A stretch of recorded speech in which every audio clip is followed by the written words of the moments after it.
My son thought he was smart hiding a package of lethal drugs in my fishing gear while my back was turned. He thought I was just a senile old man staring blankly at his morning coffee. He thought he had planned the perfect crime to send his own father to prison and steal my life savings.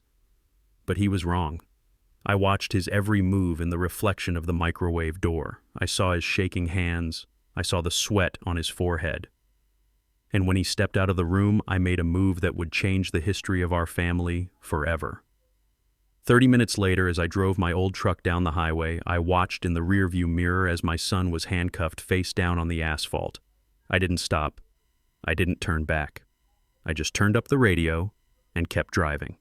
I am Elijah Banks, 68 years old, and I learned a long time ago that sometimes the snake that bites you is the one you raised in your own backyard. Before I tell you how I destroyed my own son to save my dignity, tell me in the comments where you are watching from. Like and subscribe if you believe respect must be earned, not given. It was 4:30 in the morning on a Saturday in Chicago. The winter wind, which we call the hawk, was howling outside, rattling the window panes of the house I had bought with 40 years of sweat from the auto plant. I was sitting at the kitchen table with a mug of black coffee, the steam rising up and disappearing into the cold air. The house was dark lit only by the digital clock on the microwave and the faint orange glow of the street lamp outside. I liked the quiet. It reminded me of the shifts before the assembly line started moving, that brief moment of peace before the noise began. But this morning the peace was fake. My son Tyrell was in the kitchen with me. He was 32 years old, wearing a tracksuit that cost more than my first car, pacing back and forth like a caged animal. He told me he wanted to go fishing. He said he wanted to bond with his old man. It had been years since Tyrell had wanted to do anything with me that did not involve asking for money. He claimed he was an entrepreneur now, investing in things I did not understand, but I knew the look of a man who was drowning. I had seen it on the factory floor when guys gambled away their paychecks. Tyrell had that look. I took a sip of my coffee and kept my eyes fixed on the black glass of the microwave oven. It acted like a perfect mirror in the dark kitchen. Tyrell thought I was staring at the wall, lost in thought. In reality, I was watching him behind me. He was standing by the back door where I had stacked our gear. My old battered tackle box was sitting on top of the cooler. It was a sturdy plastic box I had used since Tyrell was a boy, filled with lures, hooks, and tangled fishing line. I watched the reflection as Tyrell looked at the back of my head to make sure I wasn't looking. Then, with a speed that made my stomach turn, he opened the latch of my tackle box. He reached into the pocket of his expensive jacket and pulled out a brick-sized package wrapped tightly in black electrical tape. It was thick, heavy, and ominous. He shoved it deep into the bottom of my box, burying it under the spools of extra line and the rusty pliers. He snapped the latch shut and let out a breath that fogged the air. He wiped his hands on his pants as if they were dirty. My heart did not race. My hands did not shake. A cold calm settled over me, the same calm I felt when I was a foreman and had to deal with dangerous machinery malfunctions. Panic gets you killed. Observation keeps you alive. I took another sip of coffee and turned around slowly in my chair. Tyrell jumped slightly. "You ready to go, son?" I asked, keeping my voice level. Tyrell forced a smile. It was a brittle, ugly thing. "Yeah, Pops. Just checking the gear. We should head out. The fish bite early." His voice was too high. He was sweating despite the cold draft in the kitchen. Suddenly he clutched his stomach. "You know what, Pops, give me 5 minutes. My stomach is acting up. Must be the nerves. I have not been fishing in so long." He rushed out of the kitchen and toward the bathroom down the hall. I heard the door lock click. I knew exactly what he was doing. He was hiding. He could not look me in the eye because he knew what he had just done. He needed a moment to compose himself, to practice the lies he would tell me in the car.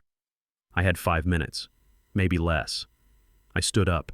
My knees popped, a reminder of the years of standing on concrete, but I moved with purpose. I walked to the tackle box and unlatched it. I dug past the lures and the line until my fingers brushed against the cold, smooth plastic of the package.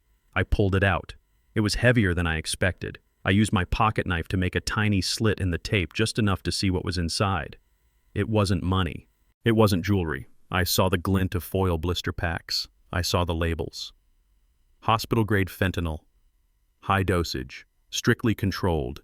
This was not recreational. This was thousands of dollars worth of death. This was a felony that would put a black man of my age in prison until he died. I understood the plan instantly. Tyrell wasn't taking me fishing.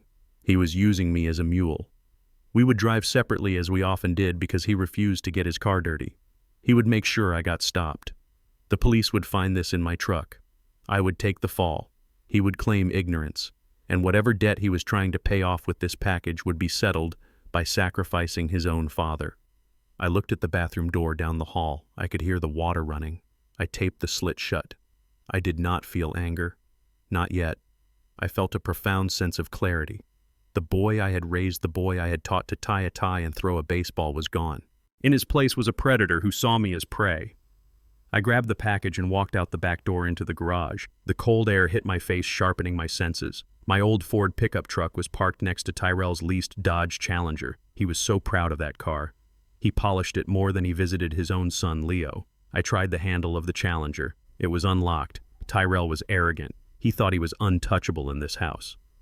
I slid into the driver's seat of his car. It smelled of expensive leather and stale cologne. I reached under the seat. I knew this car. I knew that the plastic casing under the driver's seat had a tendency to come loose on this model because I had fixed it for him 3 months ago. I pried the plastic panel back. There was a hollow space there right next to the seat tracks. I shoved the brick of drugs deep into the cavity. It fit perfectly. I snapped the plastic panel back into place. It looked untouched. I got out of his car and wiped the handle with the hem of my shirt. I went back to my tackle box. I grabbed a bag of old lead sinkers, heavy weights we used for bottom fishing, and wrapped them in a rag. I shoved them into the bottom of the box where the drugs had been. The weight felt exactly the same. I latched the box. I was back at the kitchen table with my coffee when the toilet flushed. Tyrell came back into the kitchen. He looked paler than before, but he had regained his composure. He clapped his hands together. "All right, Pops, let's do this. You take the truck with the gear, right? I don't want that fish smell in the Challenger. I have a client meeting later." I looked at him. I looked at the son who had just sentenced me to death in a cage. "You sure you don't want to ride with me, Tyrell?" "We could talk." He shook his head quickly. "No, I need to make some calls on the way. Business never sleeps right. You lead the way. I will follow you." I nodded. "Okay, son. You follow me." We walked out to the garage. I picked up the tackle box. I saw Tyrell's eyes dart to it, checking to make sure it was still heavy. He saw the strain in my arm and relaxed. He thought he had won. He thought the trap was set. I tossed the box into the bed of my truck. I climbed in and started the engine. It roared to life, a reliable sound in a world of lies. Tyrell got into his sports car. The engine purred aggressively. I backed out of the driveway. Tyrell followed. We drove through the quiet suburban streets of Chicago, heading toward the interstate. The sky was beginning to turn a bruised purple as dawn approached. I drove exactly at the speed limit. I checked my rearview mirror. Tyrell was right behind me, following close. Too close. He wanted to make sure I didn't make any unexpected turns. We merged onto the highway. Traffic was light. I stayed in the right lane. Tyrell stayed behind me for a mile. Then he moved to the left lane to pass me, probably to speed up and get some distance so he wouldn't be associated with me when the inevitable happened. But he didn't know about the other adjustment I had made. The night before, when he arrived and parked in my driveway, I had noticed a loose wire on his rear taillight. I could have fixed it in 2 seconds. Instead, while he was inside asking for a beer, I had reached in and disconnected the fuse for his rear running lights entirely. In the dark of the early morning, his car was a violation on wheels. I saw it happen in slow motion. A state trooper was sitting in the median turnover lights off. As Tyrell zoomed past him in the left lane, the trooper saw the dark taillights. The engine of the police interceptor roared. The blue and red lights exploded into the darkness, blinding in my rearview mirror. Tyrell didn't pull over immediately. I could see his brake lights flicker. He was panicking. He thought the plan was for me to get stopped, not him. He probably thought he was being pulled over for speeding. He eventually swerved to the shoulder, kicking up gravel. I did not slow down. I maintained my speed. As I passed them, I looked to my left. The trooper was already out of his car, hand on his holster, shouting at Tyrell to keep his hands on the wheel. Tyrell looked terrified. He looked small.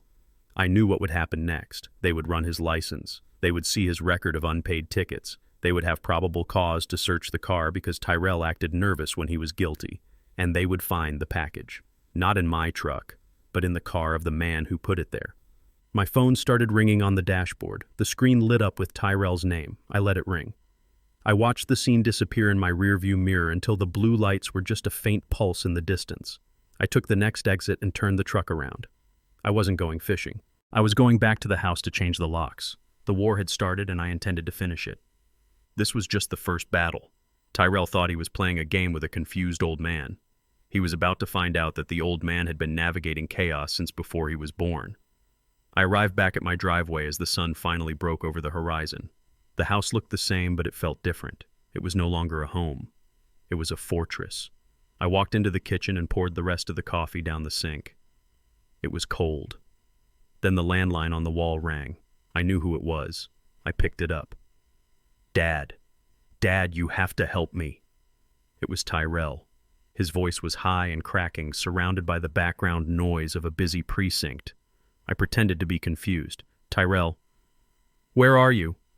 We are supposed to be at the lake. Why aren't you behind me? Dad, listen to me. The cops. They pulled me over. They found something in the car. It's not mine. You have to come down here. You have to tell them it's a mistake. You have to bail me out. I sat down in my chair. I looked at the microwave reflection again. I saw a man who was alone, but safe. I don't know what you are talking about, son, I said calmly. I checked my tackle box. Everything seems to be in order here.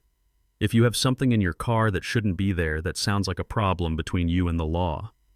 Dad, please. It's serious. They are talking about distribution charges.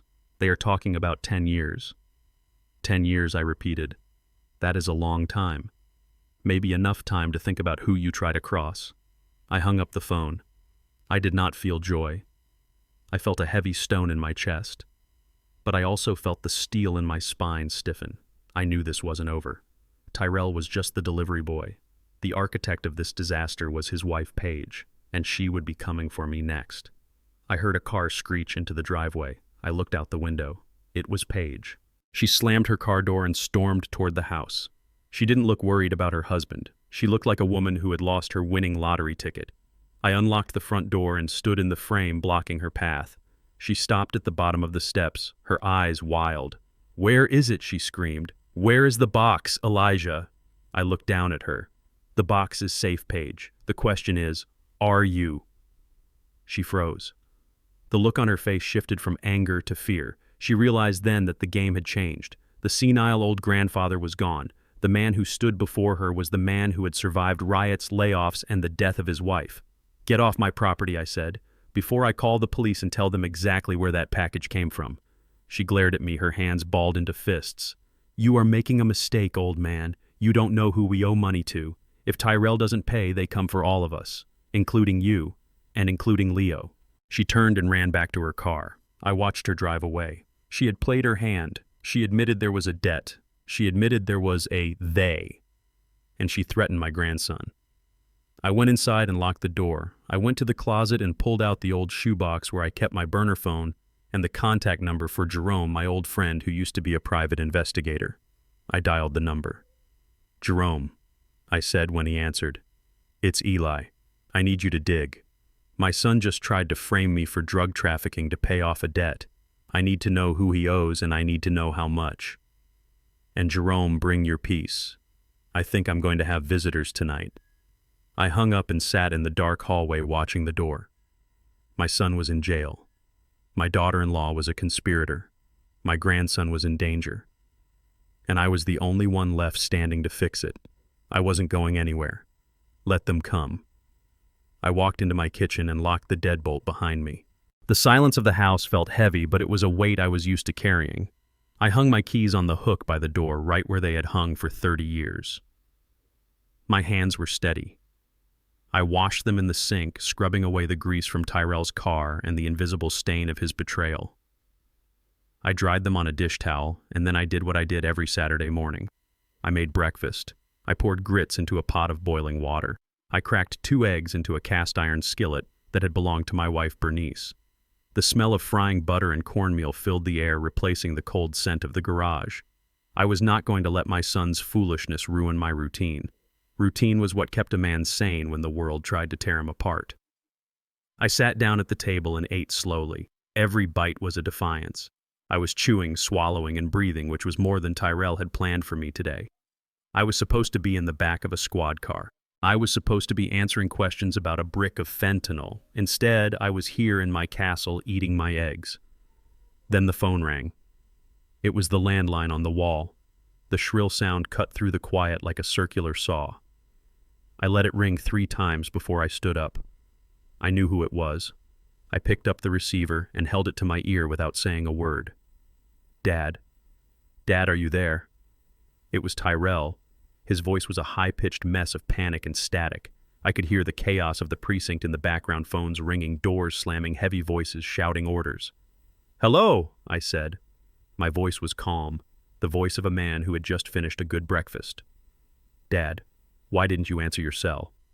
"I have been calling for 20 minutes. I am in jail. You have to listen to me. It is all a mistake. A huge mistake."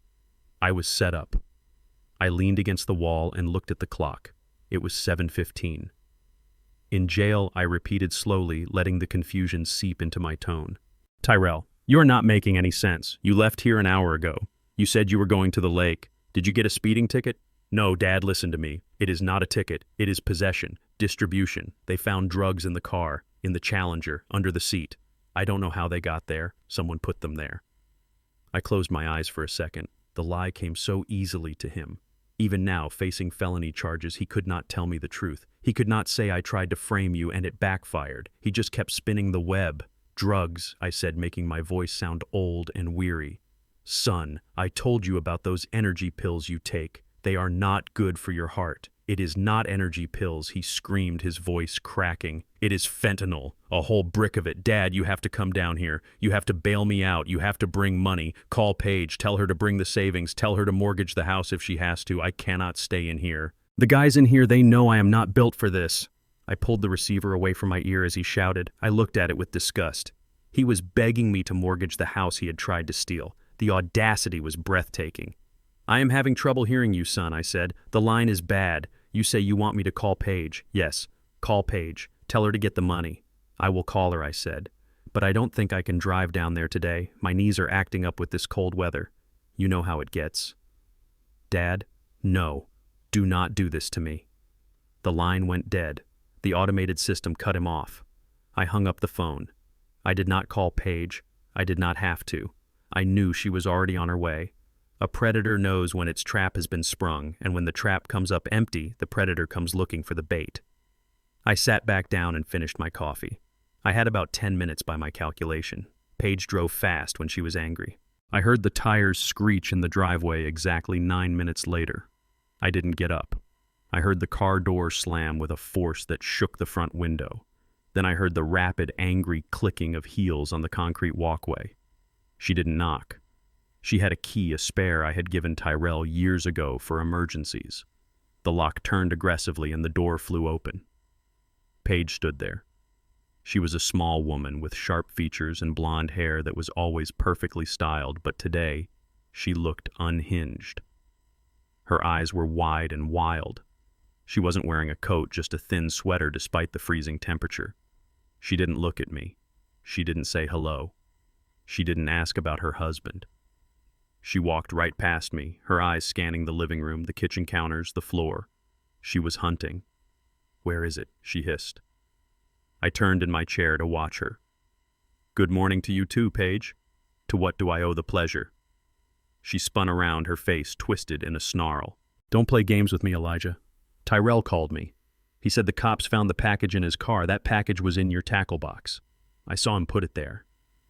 She covered her mouth instantly, realizing she had said too much. But she didn't care. The desperation was radiating off her in waves. She dropped the pretense. She turned and ran toward the door that led to the garage. I stood up and followed her. I moved slowly, deliberately. I watched as she burst into the garage. The cold air hit us both. My tackle box was sitting on the workbench where I had left it.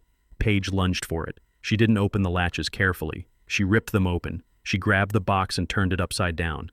The contents crashed onto the concrete floor. Lead sinkers, colorful lures, spools of fishing line, sharp hooks and bobbers scattered everywhere, rolling under the truck, bouncing off her expensive boots. She fell to her knees, frantically clawing through the mess. She picked up the rag I had wrapped the sinkers in and shook it out.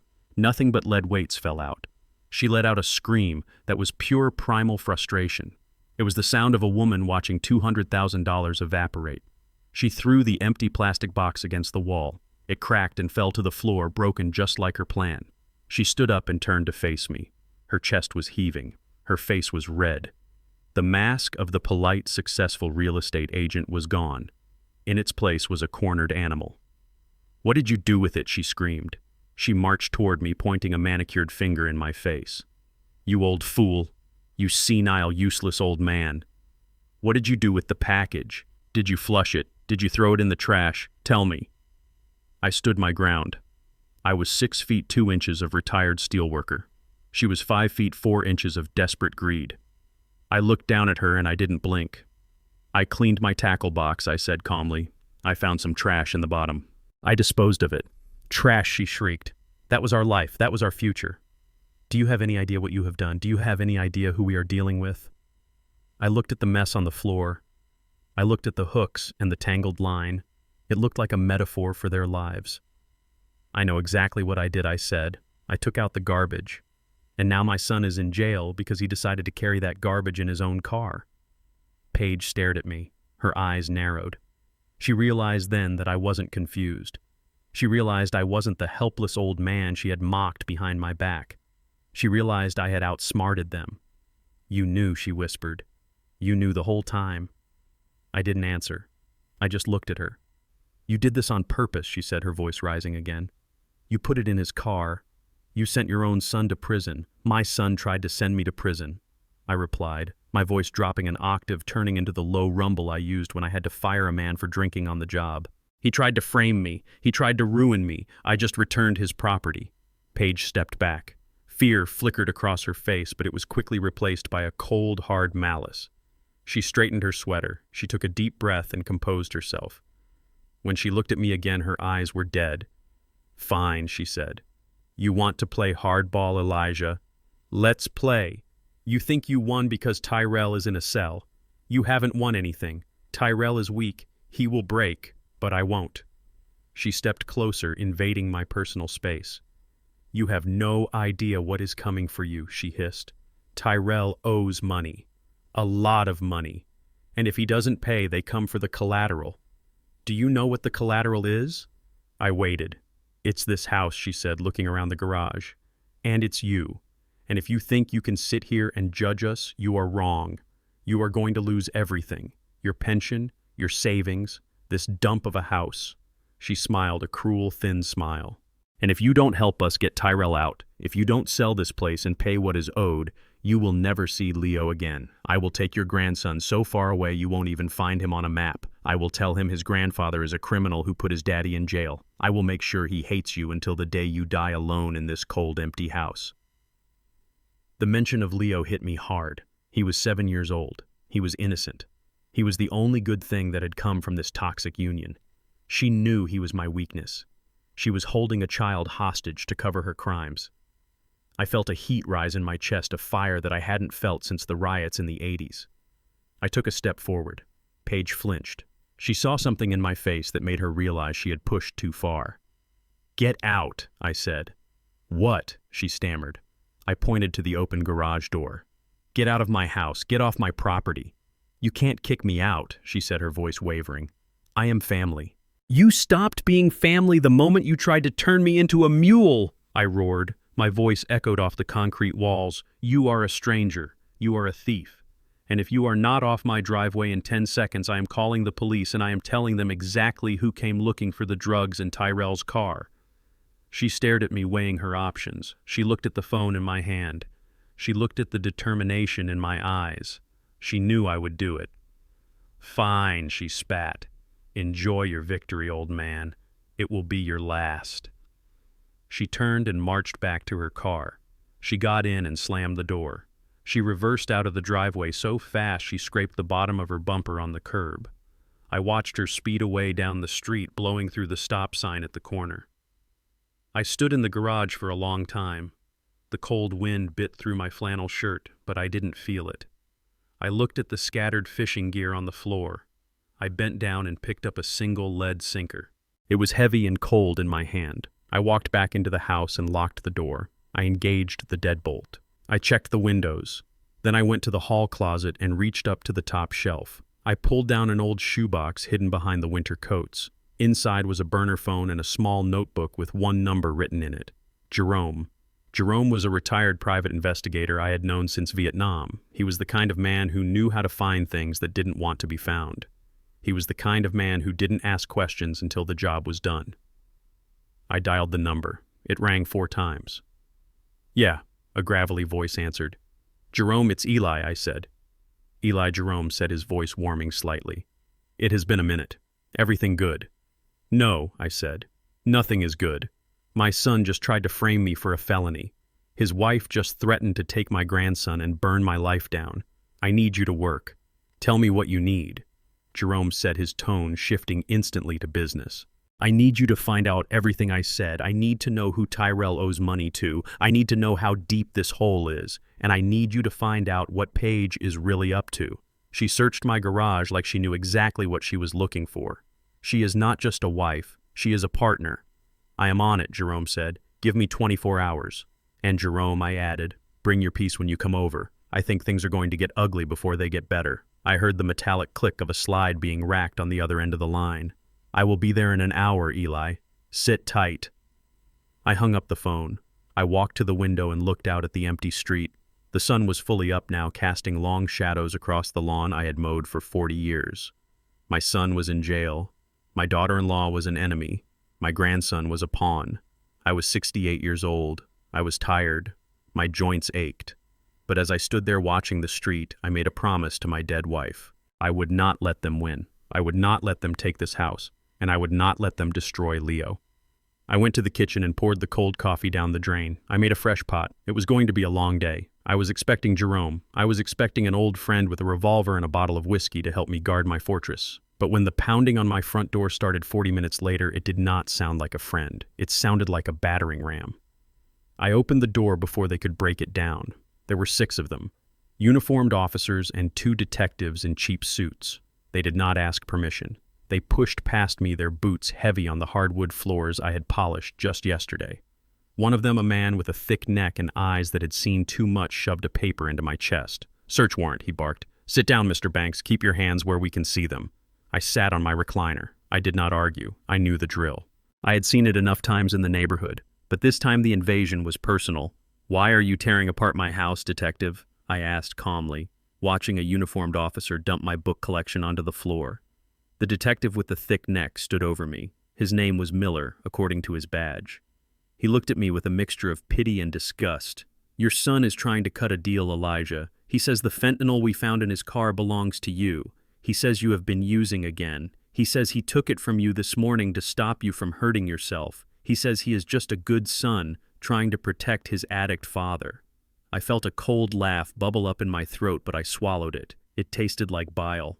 Tyrell was creative. I had to give him that. He knew I took pain medication for my knees years ago after a surgery. He was twisting that history, turning a closed chapter into a current crime. He was selling me out to save his own skin.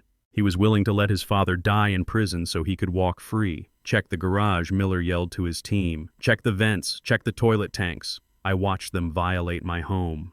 They pulled the cushions off the sofa Bernice had picked out. They emptied the flour and sugar canisters in the kitchen onto the counter. They ripped the backing off the framed photos of Tyrell's graduation. I sat still. My hands were folded in my lap. I knew what they would find. Nothing. My house was clean. My conscience was clean. But my heart was heavy. Every item they broke was a memory of the family I thought I had. They spent an hour turning my life upside down. They came back from the garage with my tackle box. They dumped it out again just like Paige had done. Nothing but hooks and sinkers. Miller kicked a lure across the floor in frustration. "We are wasting our time," one of the uniforms muttered. "The old man is clean. The kid is lying." Miller didn't look convinced. He walked over to me. He leaned down, his face inches from mine. He smelled of stale coffee and aggression. "Where is it, Elijah? Tyrell says you hide it in the walls. He says you are losing it. He says you forget where you put things. Help us help you. If you are sick, we can get you treatment." I looked him in the eye. "My son is a liar, detective, and he is a coward. I have not touched a pill in 10 years. You can test my blood. You can test my hair. You will find nothing but coffee and cholesterol medication." Miller straightened up.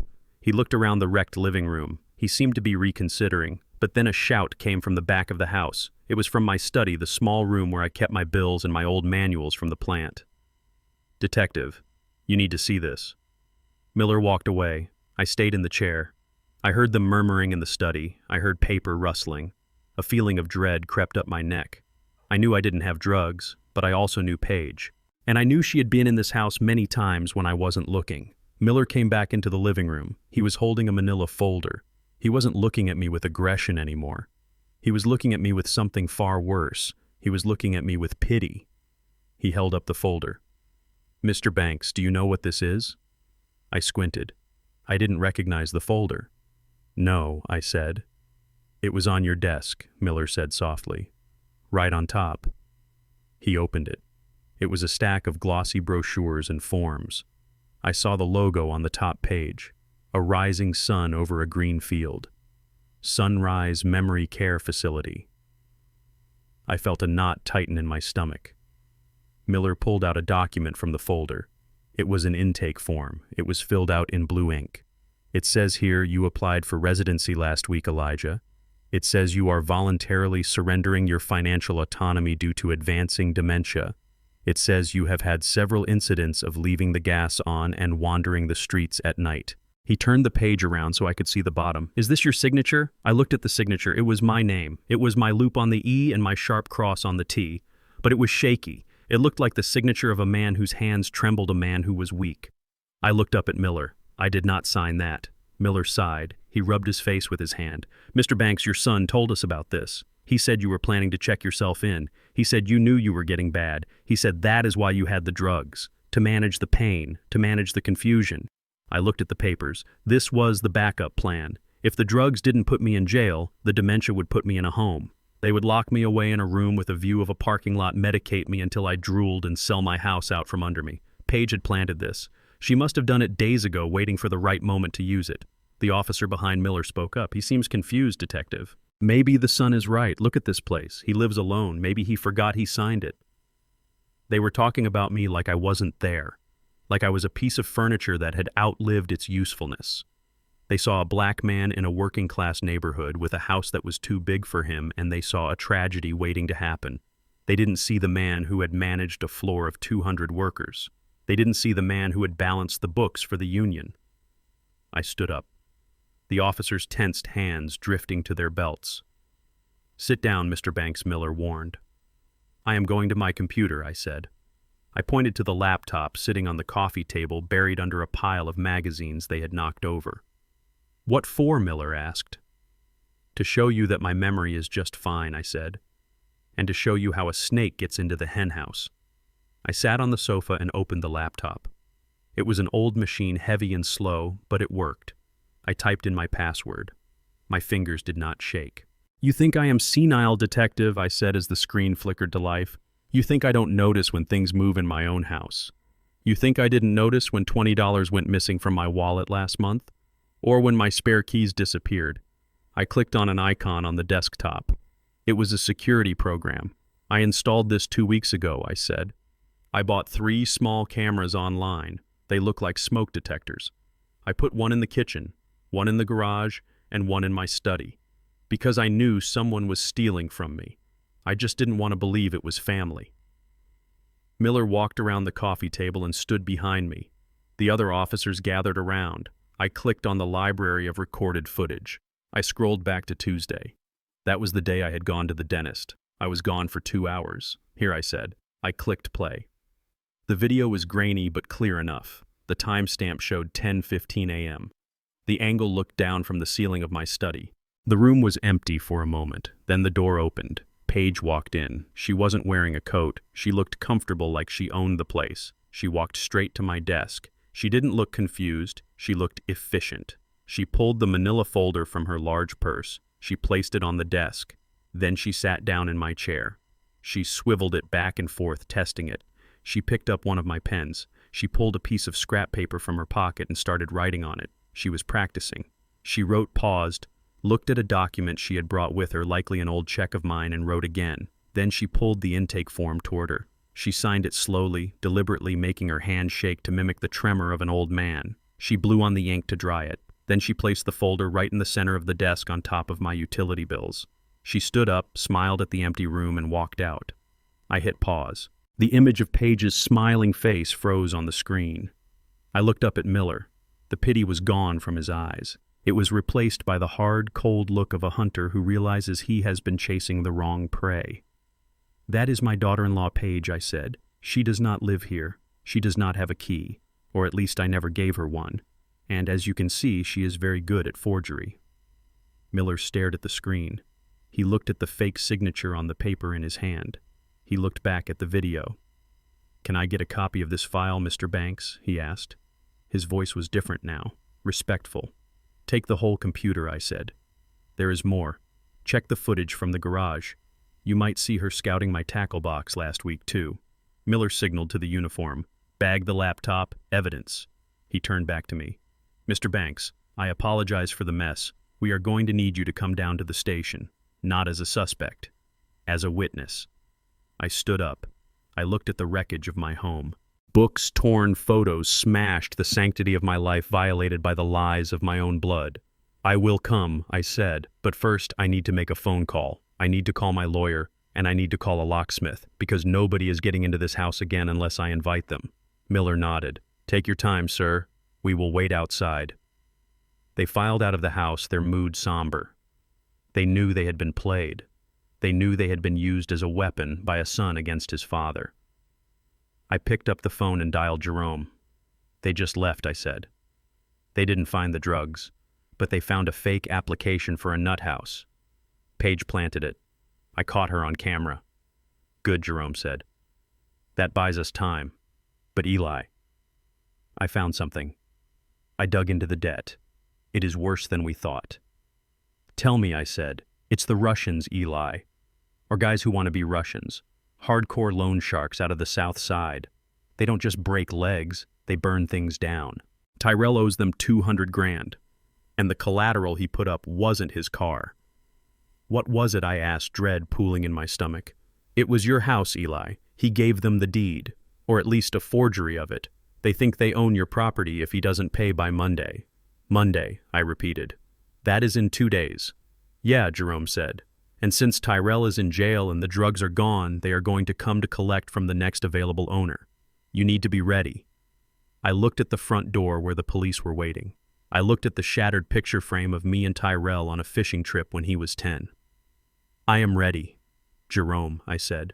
"I have been ready for a long time." I hung up. I grabbed my coat. I walked out to the police car. The war had moved from my living room to the streets, and I was going to finish it. I came back from the police station feeling like a man walking through a dream he could not wake up from. The house was quiet, but it was the silence of a tomb, not a sanctuary. I sat in my armchair, the leather cold against my back, and stared at the front door. I was waiting for the locksmith, but deep down I knew I was waiting for her. Paige, the architect of my ruin. It didn't take long. A car pulled up, but this time there was no screeching of tires, no slamming doors. Just a slow, heavy engine shut off and then hesitant footsteps on the porch. She knocked. It was a soft pleading sound. I opened the door. Paige was on her knees before I even turned the handle fully. She was a mess. Her mascara ran in black rivers down her cheeks. Her expensive sweater was snagged. She looked up at me, her hands clasped together like she was praying to a god she didn't believe in. "Please, Elijah," she sobbed. "You have to let me in. They are watching. They are going to kill us." I stepped back and let her crawl into the hallway. I didn't offer her a hand. I didn't offer her a chair. I watched her collapse on the rug, weeping into her hands. It was a pathetic display, but I had learned to look past the tears to see the teeth. "Talk," I said. "And if you lie to me one more time, I am putting you out on the curb for whoever is watching." She took a ragged breath. "It is Tyrell," she choked out. "He messed up Elijah. He messed up so bad." It started with the online poker, just small amounts. Then he thought he could make it back with crypto. He leveraged everything. He lost it all. "How much?" I asked. My voice was flat. $200,000, she whispered. I felt the number hit me like a physical blow. 200,000. That was more than my pension. That was a lifetime of overtime. He borrowed it from the wrong people. She continued, the words spilling out of her now like vomit. "We tried to pay the interest. We sold my jewelry. We maxed out the credit cards. But they want the principal. They said if we didn't pay by Sunday, they would hurt us. They sent pictures of Leo walking into school. She looked up at me, her eyes wide with terror. The package was the only way out, she said. They gave Tyrell a choice, move the product or pay the money. It was just one run, just one drop-off. It would have cleared 50 grand of the debt. It would have bought us time. I looked at this woman, this mother of my grandson, and I felt nothing but cold contempt. You brought drug dealers into my life because your husband wanted to play big shot. You put a target on my back. We didn't have a choice, she wailed. You always have a choice, I said. You chose greed. No, Elijah? You don't understand, she said, scrambling to her feet, trying to grab my arm. I pulled away. We didn't want you to get hurt. That is why we put it in your box. I stopped. The logic didn't track. If they didn't want me to get hurt, they wouldn't have involved me. Explain that, I said. How does framing me protect me? She froze. She realized she had walked into a trap of her own making. Her eyes darted around the room looking for an exit, looking for a lie. But she was too tired to invent one. The truth, Paige, I warned. We knew you would get pulled over, she whispered. We were going to call in a tip on your truck. An anonymous tip about an erratic driver. My blood turned to ice. You were going to call the police on me. Yes, she said, tears streaming again. Because if you got caught, nothing bad would happen to you. You are Elijah Banks. You are 68. You are a retired foreman. You have no record. You are a pillar of the community. They would think you were senile. They would think someone took advantage of you. You would get probation, maybe house arrest, and the drugs, I asked, my voice barely a whisper. The drugs would be seized, she said. They would be in an evidence locker. And that helps you how? Because it is a loss, she said. In their world, if the cops take it, it's a write-off. It's a cost of doing business. It's not like we stole it. It's not like we lost it. It's a seizure. The debt doesn't go away, but the clock resets. They wouldn't kill us for a police seizure. They would just make us work it off. We were trading your clean record for our lives. I stared at her. The cruelty of it was breathtaking. It was precise. It was calculated. They had sat at their kitchen table probably while my grandson was sleeping in the next room, and they had weighed my dignity against their debt. They decided that my legacy, my good name, the respect I had built over 40 years was a currency they could spend. They were willing to brand me a felon, to have me handcuffed on the side of the road, to have my neighbors watch me get hauled away just to buy themselves a few more months of breathing room. You were going to sacrifice me, I said. Not just my freedom, my honor. You were going to strip me of everything I am just so you didn't have to face the consequences of your own greed. It was the only way, she pleaded. We were trying to save the family. You destroyed the family, I said. I walked past her into my study. I opened the top drawer of my desk. Inside was a manila envelope I had kept there for 2 years. I had hoped I would never need it. I had hoped my suspicions about their marriage were wrong. But I was a man who prepared for the worst. I pulled out the document. It was a petition for divorce. I had paid a lawyer friend to draft it up when I first noticed the bruises on Tyrell's arm that he claimed were from working out, and the way Paige looked at other men when she thought no one was watching. I knew she would drain him dry eventually. I just didn't know she would try to drain me too. I walked back into the hallway and threw the envelope at her. The papers slid across the floor, stopping at her knees. What is this? She asked, staring at the legal text. It is your exit strategy, I said. Sign them. Sign them and disappear. Leave my son. Leave my grandson. Go find another Mark, because you are done here. I am not signing these, she spat, her fear turning back into venom. I am not leaving without money. You are leaving with nothing, I said. You are leaving because if you are not out of my house in 1 minute, I am going to call Detective Miller and tell him exactly what you just told me. I am going to tell him that you conspired to traffic narcotics and file a false police report against a senior citizen. She stood up, clutching the papers. You wouldn't. Try me, I said. I have nothing left to lose, Paige. You took my son. You took my peace. Do not test me. She looked at me, and for the first time she saw the man who had stared down union busters and strike breakers. She saw a man made of iron. She grabbed her purse. You are making a mistake, Elijah. You think you are saving Tyrell. You are burying him. She turned and ran out the door. I watched her go. I slammed the door and locked it. I leaned my forehead against the wood and breathed. I felt old. I felt heavy. Then my cell phone rang. I pulled it out of my pocket. It was Jerome. Eli, Jerome said. His voice was tight. Urgency crackled over the line. She just left Jerome, I said. She told me everything. The gambling, the Russians, the setup. Yeah, I know, Jerome said. I found the bookie. It's bad, Eli. But that is not why I am calling. Why are you calling? Did you check your mail today, Eli? No, I said. I haven't been to the box. Go check it, Jerome said. Right now, and bring the letter opener. I frowned. What is it, Jerome? Just go, he said. I dug into the property records like you asked. Tyrell didn't just gamble his own money. He needed a stake to get into the high roller games. He needed collateral. My heart stopped. I felt the blood drain from my face. I walked to the front door. I opened it and walked down the path to the mailbox at the end of the driveway.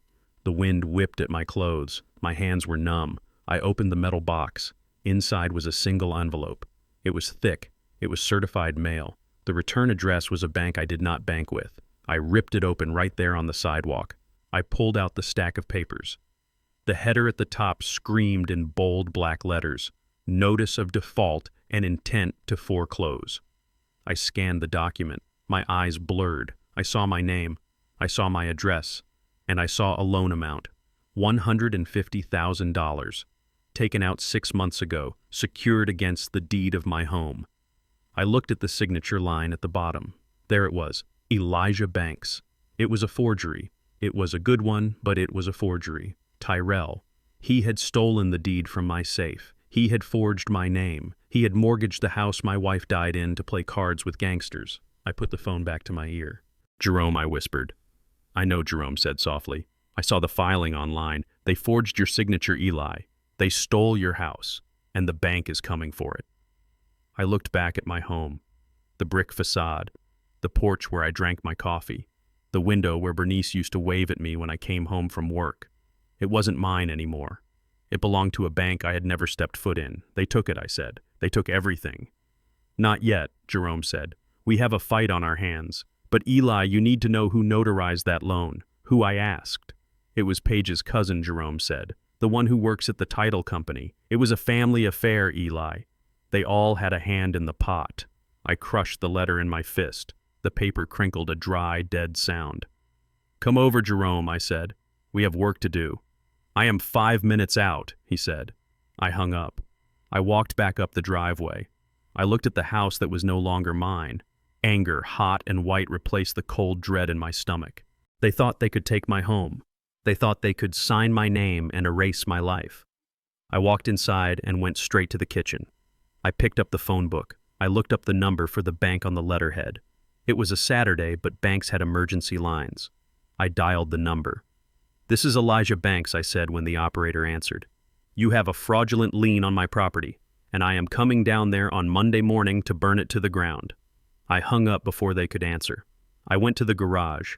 I looked at the spot where my tackle box had been. I looked at the empty space where Tyrell's car used to sit. You want a war, I said to the empty room. You got one. Monday morning arrived with a gray sky that hung low over Chicago like a wet wool blanket. I stood on the steps of First City Bank at 8:55. I was wearing my Sunday suit, a charcoal double-breasted jacket that was a little tight in the shoulders but still commanded respect. I had shined my shoes until they reflected the gloomy clouds. In my hand I held a black leather briefcase that usually held my Bible and hymn book. Today it held the evidence of my son's treachery. Jerome sat in his car across the street watching. He had offered to come in with me, but I told him no. This was a man's work. A father had to clean up the mess his blood had made. The security guard unlocked the glass doors. I was the first one in. The air inside smelled of carpet cleaner and money. I walked straight to the desk of the branch manager. The nameplate read, Mr. Henderson. He was a young man, maybe 40, with a haircut that cost more than my weekly grocery bill. He looked up surprised to see a 6'2" black man standing over him before he had even had his coffee. Can I help you, sir? He asked, his smile professional, but thin. My name is Elijah Banks, I said. My voice was low and steady. It carried the weight of 30 years on the factory floor. You sent me a letter on Saturday telling me you intend to take my home. I am here to tell you that is not going to happen. Henderson's smile faltered. He typed my name into his computer. His eyes scanned the screen and his expression hardened. Ah, Mr. Banks. I see the file here. The loan is in default. 6 months of non-payment. The foreclosure process is automatic, sir. I am afraid there is nothing I can do at this branch. You need to contact the collections department. He reached for a business card to dismiss me. I did not take it.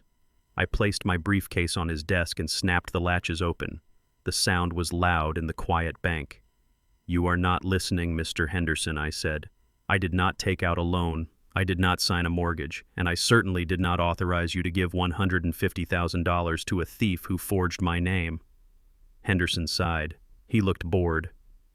Sir, we hear this often. Family disputes are not the bank's problem. We have a notarized signature on file. We have the deed. Everything is legal. If you have an issue with how the funds were used, you need to take that up with the cosigner. There is no cosigner, I said. There is just a victim and a negligent bank. I pulled a stack of papers from my briefcase. I slid the first document across the polished wood of his desk. It was the copy of the loan agreement Jerome had pulled from the public records online. Look at the date, I commanded. September 12th. That is the date I supposedly walked into this branch and signed away the home my wife and I bought in 1985. Henderson looked at the date. Yes, September 12th. So what? I slid the second document across the desk. It was a hospital discharge summary. It was stapled to a surgical report and a bill for $25,000. On September 12th at 10 in the morning, when this document was time-stamped, I was under general anesthesia at Mercy Hospital, I said. I was having a total knee replacement. I was unconscious for 4 hours and in recovery for another 3. Unless your notary came into the operating room and put a pen in my limp hand, I did not sign this. Henderson picked up the medical records. He looked at the dates. He looked at the times. A bead of sweat appeared on his upper lip. He looked back at his computer screen. I laid down the third piece of paper. It was a photograph Jerome had printed out. It showed a woman with red hair laughing at a bar holding a drink. Her arm was draped around Paige. The notary who stamped this fraud is named Sarah Jenkins, I said. She is the maid of honor at my daughter-in-law's wedding. She is not an impartial witness. She is a co-conspirator. And unless you want me to walk out of here and go straight to the state attorney general and the local news with proof that your bank facilitates elder fraud, you are going to fix this, right now. Henderson was pale now. He realized the gravity of the situation. He wasn't dealing with a delinquent borrower. He was dealing with a multi-million-dollar lawsuit waiting to happen. He stood up. Mr. Banks, please come into my office. We need to discuss this privately. I followed him into the glass-walled office. He closed the blinds. He picked up his phone and dialed a number. His hands were shaking slightly. He spoke in hushed, urgent tones. I heard words like potential liability, verified alibi, and immediate freeze. He hung up and looked at me. He looked like a man who was watching his career flash before his eyes. Mr. Banks, our legal department is reviewing the documents you provided. If what you say is true, and the medical records certainly seem irrefutable, then this is a case of criminal identity theft. It is, I said. By my son and his wife. We are going to open an internal investigation immediately, Henderson said. In the meantime, I have authorization to place a hold on the foreclosure proceedings. That is not enough, I said. I leaned forward. The chair creaked under my weight. My son and his wife stole that money. They moved it through accounts in this bank. If you want to prove to me that you are not complicit, you need to stop the bleeding. What do you want me to do? Henderson asked. Freeze them out, I said. Freeze every account connected to that loan. Freeze Tyrell Banks. Freeze Page Banks. If that money is still in your system, lock it down. Don't let them buy a stick of gum. Henderson hesitated. That is highly irregular without a court order. You have a forged deed in your vault, I countered. That is irregular. If you let them move 1 more cent of the proceeds of a crime you facilitated, I will own this bank by the time the jury is done with you. Henderson nodded. He typed furiously on his keyboard. He hit the enter key with a finality that echoed in the room. It is done, he said. All accounts linked to the disbursement of the loan are frozen pending investigation. We have flagged them for fraud. Their cards will be declined. Their online access is revoked. Thank you, I said. I stood up and closed my briefcase. I didn't shake his hand. I walked out of the bank with my head held high. I had saved my house. But I knew I had just lit a fuse that would blow up what was left of my family. I walked to my truck. The wind was colder now. I got in and checked my phone. I had 5 missed calls from Paige. She had found out. The freeze must have hit instantly. My phone rang again in my hand. It was her. I answered it. "You crazy old man," she screamed. The sound was so loud I had to pull the phone away from my ear. "What did you do?" "My card was declined at the gas station. I can't access the checking account. I can't access anything." I started the engine of my truck. The rumble of the motor was a comforting sound. "I went to the bank page," I said calmly. "I told them I was in surgery when the house was sold. They found that very interesting." "You froze the accounts," she shrieked. Her voice was pure terror. "You don't understand what you have done. That money wasn't just for us. We were moving it. We were trying to gather enough to pay the interest. Pay the interest on the debt you created by stealing my house," I clarified. "Elijah, listen to me," she sobbed. The tone shifted from anger to begging. "They are coming tonight. The people Tyrell owes. They gave us a deadline, noon today. We were supposed to wire $10,000 just to keep them away for another week. If the money doesn't move, they come to the house." "Which house?" I asked. "Yours," she cried. "They know where you live. Tyrell gave them your address as the billing contact. He told them you were holding the cash." I felt a cold chill settle in my gut. My son had not only stolen my home, he had painted a target on my front door. He had told violent men that an old man was sitting on their money. "You killed us," Paige wailed. "You killed us all." "No," I said. "I just stopped you from killing me slowly." I hung up the phone. I looked at the dashboard clock. It was 10:30. I had 90 minutes before the deadline, and then the sun would go down and the wolves would come. I called Jerome. "They froze the accounts," I said. "But Paige says the collectors are coming tonight." Tyrell pointed them at my house. "I figured," Jerome said. "I have been sitting here watching the bank. You did good, Eli. But you can't go home. It's not safe." I looked at my hands on the steering wheel. They were scarred and calloused. They were the hands of a man who had built things, a man who had defended things. "It is my house, Jerome," I said. "It is the only thing I have left. I am not running." "Then we need to fortify," Jerome said. "I am following you. Don't stop for anything." I put the truck in gear. I wasn't going to run. I was going to prepare. I had fought for my life in the jungle 50 years ago. I had fought for my dignity on the assembly line. I wasn't going to let a bunch of street thugs take what was mine. I drove toward the hardware store. I needed supplies. If they were coming to my house tonight, they were going to find a very inhospitable welcome. The bank had been the legal battle. Tonight would be the physical one. And I intended to be the last man standing. I drove back from the hardware store with the bed of my truck weighed down by supplies that had nothing to do with home improvement and everything to do with home defense. I did not call the police. I knew what they would say. They would tell me to file a report. They would tell me to stay somewhere else. They would drive a patrol car past the house once an hour if I was lucky. But a patrol car cannot stop a Molotov cocktail thrown through a window at 3 in the morning. And a police report cannot stop a man who thinks he is owed $200,000. This was something I had to handle myself. I had spent 30 years as a foreman in a plant where machinery could kill you if you lost focus for a second. I knew how to control an environment. I knew how to make a dangerous place safe for me and deadly for anyone else. Jerome met me in the driveway. He helped me unload the coils of steel cable, the buckets of industrial lubricant, and the high-intensity floodlights. We worked in silence. The sun was going down and the temperature was dropping with it. The wind coming off the lake was brutal, a freezing knife that cut through layers of wool and denim. That wind was my ally. I went to the garden shed. I had a heavy-duty irrigation system installed years ago to keep Bernice's prize hydrangeas alive during the summer droughts.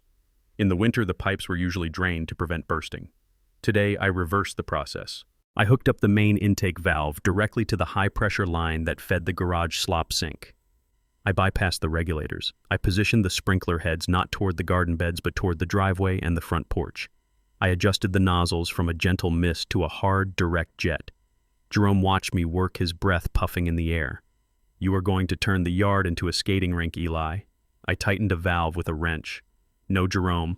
I am going to turn it into a freezer." We moved to the driveway. It was a long stretch of concrete leading from the street to the garage.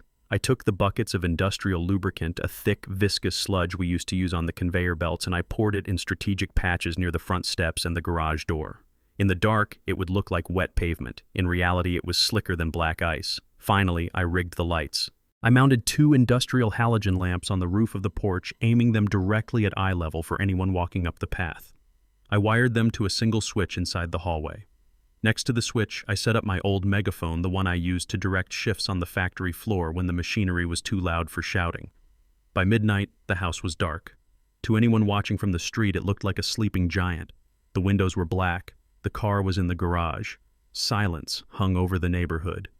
But inside, I was sitting in a chair by the front window, a thermos of black coffee on the floor and a tire iron across my knees. Jerome was in the back watching the alley. We waited. The hours ticked by. 1 o'clock, 1:30. The cold seeped through the glass, radiating off the panes. I didn't turn on the heat. I wanted to hear everything. I wanted to be as cold and hard as the trap I had set. At 2:15, a black sedan rolled down the street. It was moving slow, headlights off. It didn't look like a car belonging to anyone who lived here. It stopped 3 houses down. The engine idled for a moment, a low rumble in the night, and then cut off. "Here we go," I whispered to myself. I saw 2 figures get out. They were big men wearing heavy coats and knit caps pulled low. They didn't walk like they were afraid. They walked with the arrogance of men who were used to people being afraid of them. They walked past the neighbor's house and stopped at the edge of my driveway. They looked at the dark house. They probably thought I was asleep. They probably thought I was an easy target. They started up the driveway. One of them was carrying a baseball bat. The other had something heavy in his pocket that dragged down his coat. They bypassed the front walk and headed straight for the garage, likely intending to break in and trash my truck or set a fire to send a message. I waited until they were 20 feet from the house. I waited until they were standing right in the kill zone of the sprinklers. Now. I flipped the first switch.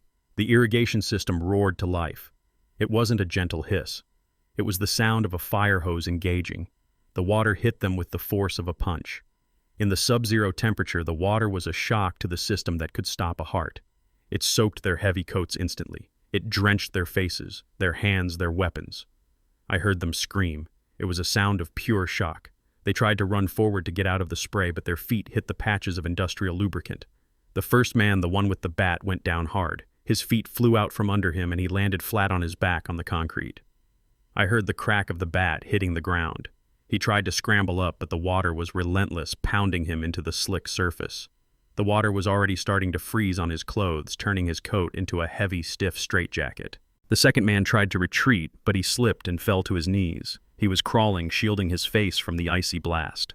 I flipped the second switch. The halogen floodlights exploded into life. They cut through the darkness with a blinding white intensity. The men were pinned in the glare, squinting, covering their eyes, disoriented by the sudden shift from total darkness to interrogation-level brightness. I picked up the megaphone. I didn't shout. I used my foreman voice, the voice that commanded obedience. "Step 1 inch closer and I will blow this yard to kingdom come."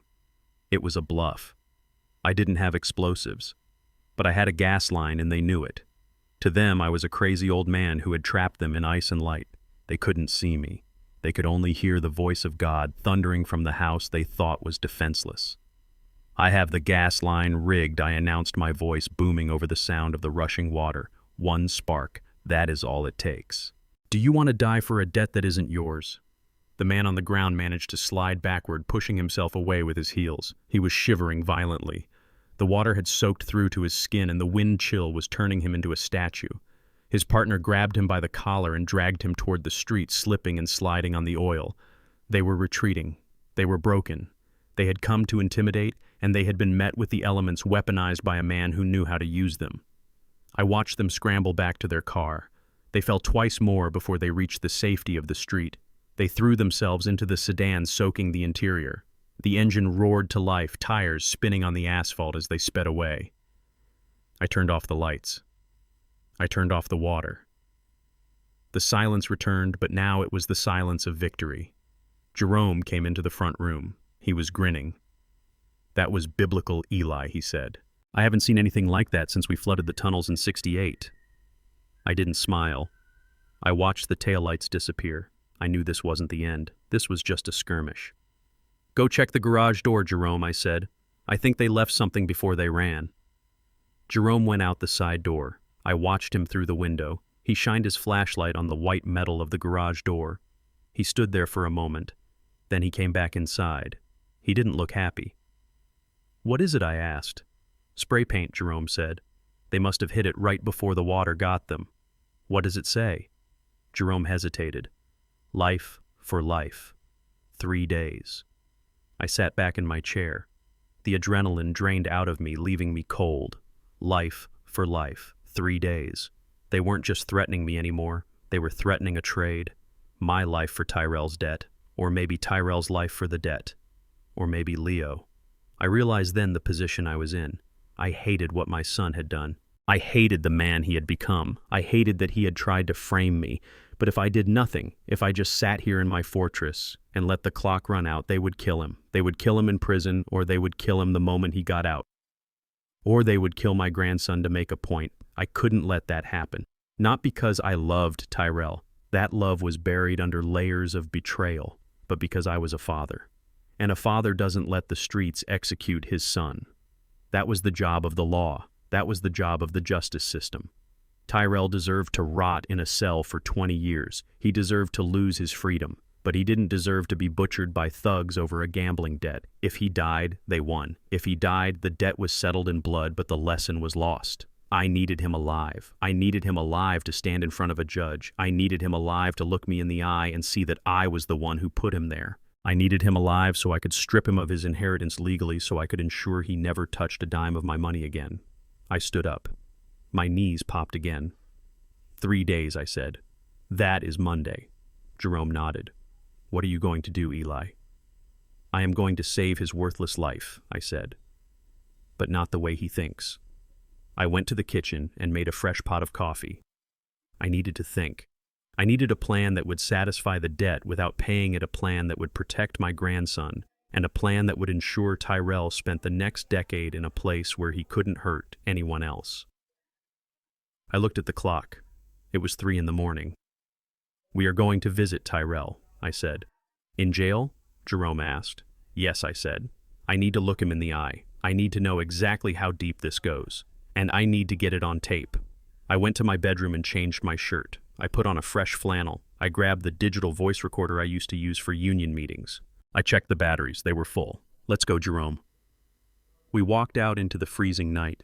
The driveway was a sheet of ice. The smell of oil and fear still hung in the air. I looked at the red spray paint on my garage door. It looked like blood. I got into my truck. I didn't look back. I was going to save my son from the wolves so I could feed him to the lions.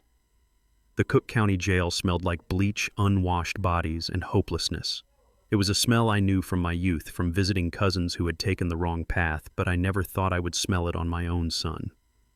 I sat on the metal stool on the visitor's side of the thick plexiglass. The room was cold. The fluorescent lights buzzed overhead, a headache in the making. I kept my hands folded on the stainless steel counter. I was wearing my work jacket, the one with the union patch on the shoulder. I wanted Tyrell to remember who raised him. I wanted him to remember the man who worked double shifts so he could have braces and basketball shoes. When the guard brought him out, I barely recognized him. It had been less than 48 hours, but Tyrell looked like he had aged 10 years. His orange jumpsuit was too big for him, hanging off his shoulders like a shroud. His face was a map of violence. His left eye was swollen shut, a purple and black lump the size of a golf ball. His lip was split.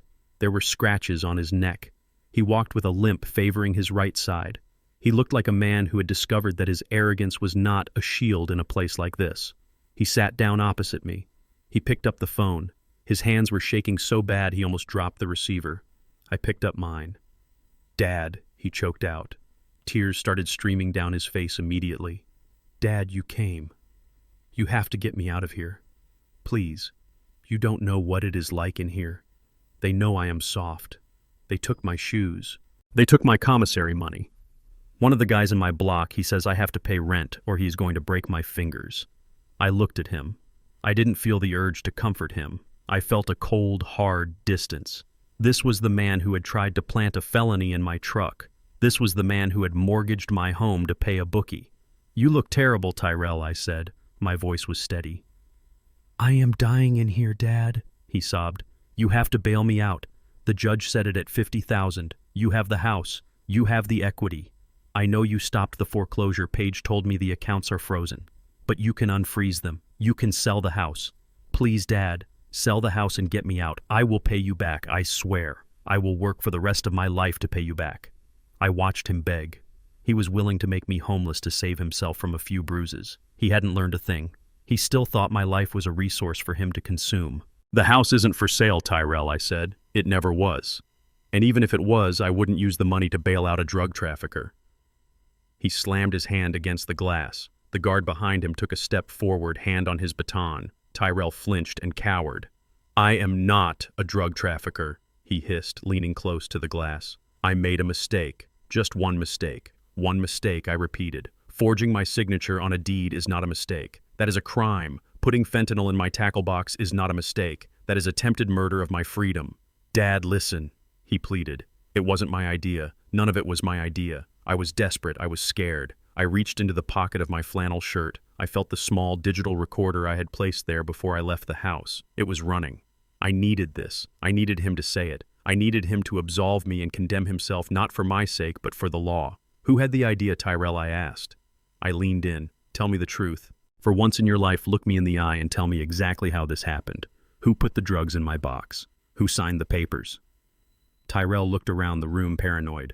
His eyes darted to the guard, then back to me. He lowered his voice. "It was Paige," he whispered. I waited. I didn't say a word. I let the silence pull the truth out of him. "She set it up," he continued, the words tumbling out now. "She knew about the debt. She knew about the Russians. She said we couldn't pay it back. She said the only way out was to use you. Use me how I asked. She said you were old," Tyrell said. He looked down at the counter, unable to meet my gaze. "She said you had lived your life. She said you didn't need the house anymore. She said if we put the drugs on you, the police would go easy on you because of your age. They would take the drugs, the debt would be wiped because of the seizure, and you would get probation. She said it was a victimless crime." "Victimless," I said. "You were going to give me a record. You were going to ruin my name." "She said it didn't matter," he cried. "She said nobody cares about a retired factory worker. She said you were just taking up space." Taking up space. The words hung in the air between us. That is what I was to them. Space, square footage, a wasted resource, and the nursing home I asked. The application. "That was her too," he said. "She found a doctor, a guy who owes money too. He was going to sign the papers saying you were incompetent. She said if you were in the home, we would get power of attorney automatically. We could sell the house, pay the debt, and have enough left over to move to Florida." I felt a cold rage burning in my stomach. It wasn't just greed, it was hatred.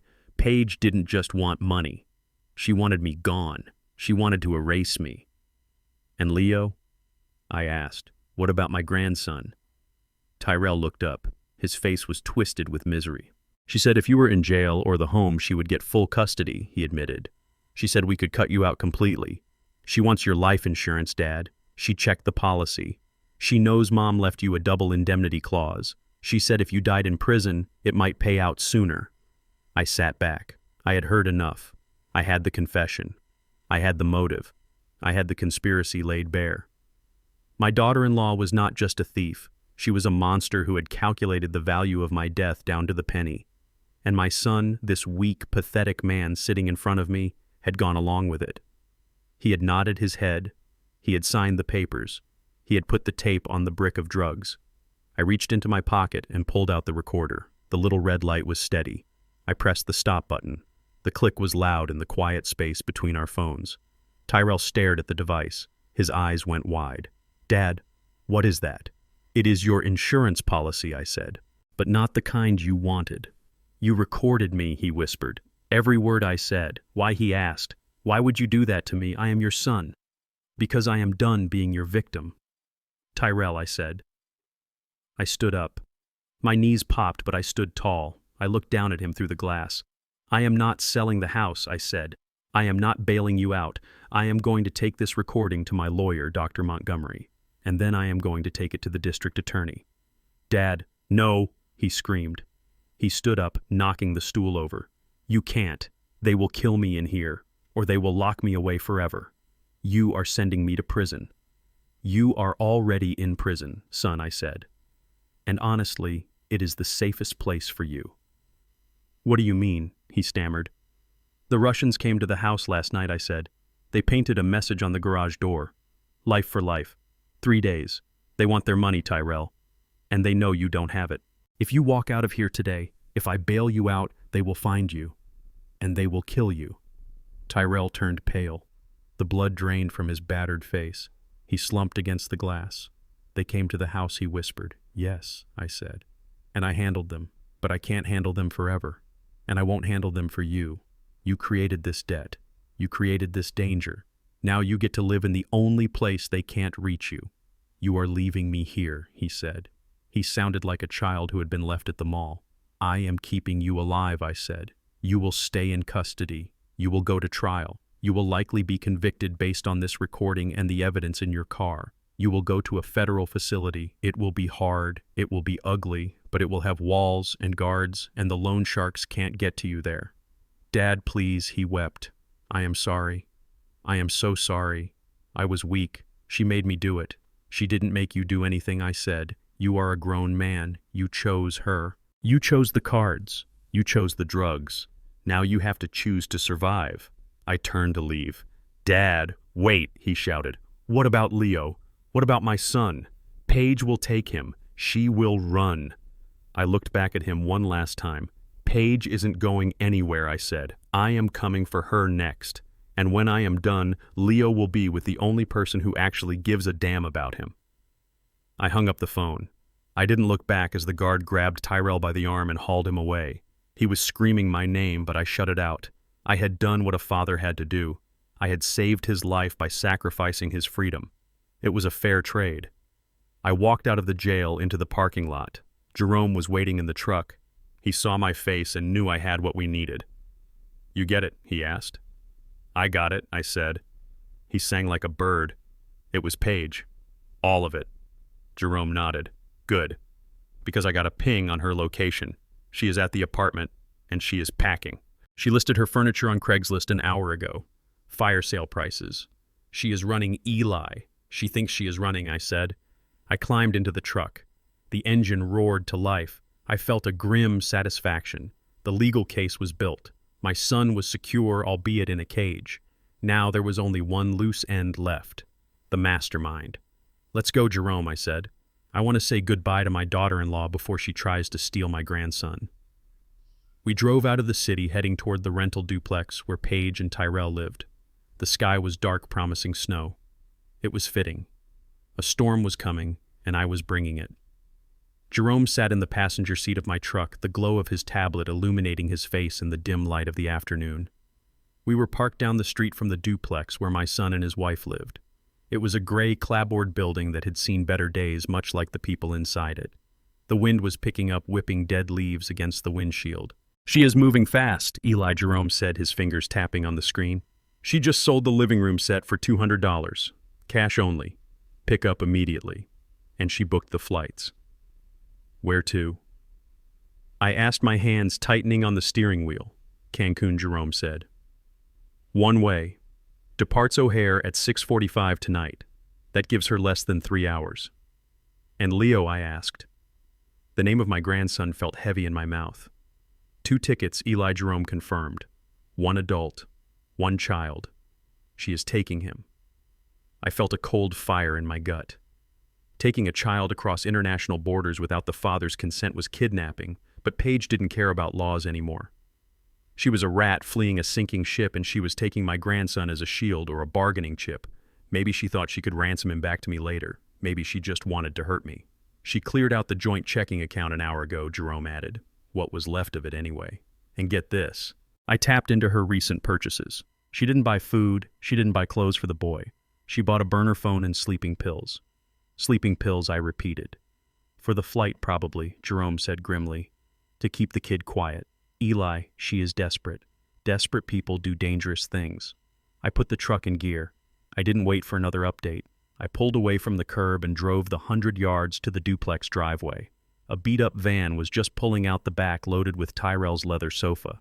The vultures were already picking the carcass clean. I pulled my truck across the bottom of the driveway, blocking the exit. I turned off the engine. Call Miller, I told Jerome. Tell him we are at the residence. Tell him we have a situation involving a minor and a flight risk. And tell him about the pills. Jerome nodded and put the phone to his ear. I opened my door and stepped out into the cold. The front door of the duplex flew open before I even reached the steps. Paige came stumbling out. She was struggling. She had a large suitcase in one hand, and she was dragging Leo by the arm with the other. My grandson looked small. He was wearing pajamas even though it was 2 in the afternoon. He was barefoot. His face was streaked with tears and snot. He was pulling back, trying to dig his heels into the porch wood.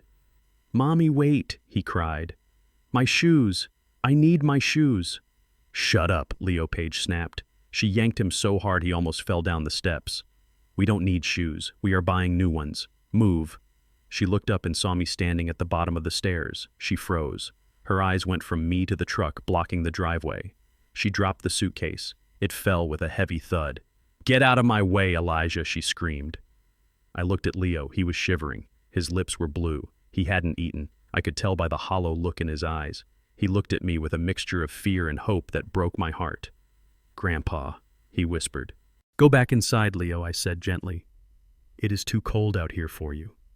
He tried to move toward me, but Paige tightened her grip on his wrist. Her fingernails dug into his skin. "He is not going anywhere with you," she hissed. "He is my son. He is a human being, Paige," I said, my voice rising. "Not a piece of luggage. Look at him. He is freezing. He is terrified. You are not taking him to Mexico. You are not taking him anywhere." I took a step up the stairs. Paige reacted with the speed of a cornered animal. She reached into her coat pocket and pulled out a knife. It wasn't a weapon of war. It was a kitchen knife, a paring blade with a black handle. But it was sharp, and in the hands of a woman who had already tried to frame me for a felony, it was deadly. She pointed it at me. Her hand was shaking. "Stay back," she screamed. "I swear to God, Elijah, I will cut you. I have nothing left to lose. You took everything. You took the money. You took the house. You took Tyrell. You are not taking my freedom." I stopped. I was 3 steps below her. I looked at the knife. I looked at her face. I saw the madness there. She wasn't bluffing. She was past the point of reason. "You did this to yourself, Paige," I said calmly. "I didn't make you gamble. I didn't make you steal. And I certainly didn't make you drag a barefoot child out into the winter to run from your crimes. I am leaving," she said, waving the knife. "Move the truck." "No," I said. "Move it," she shrieked. She pulled Leo closer to her, using him as a barrier between us. The boy whimpered. "Mommy, please. I'm scared." I felt a surge of rage so powerful my vision blurred. She was using him as a shield. "Let him go, Paige," I said. My voice was low, a rumble of thunder. "Put the knife down. Let the boy go. We can talk about this." "There is nothing to talk about," she yelled. "You ruined us." I heard the siren then. It was faint at first, a wail in the distance, but it grew louder quickly. Paige heard it too. Her head snapped toward the street. Panic flooded her eyes. "You called the cops," she accused.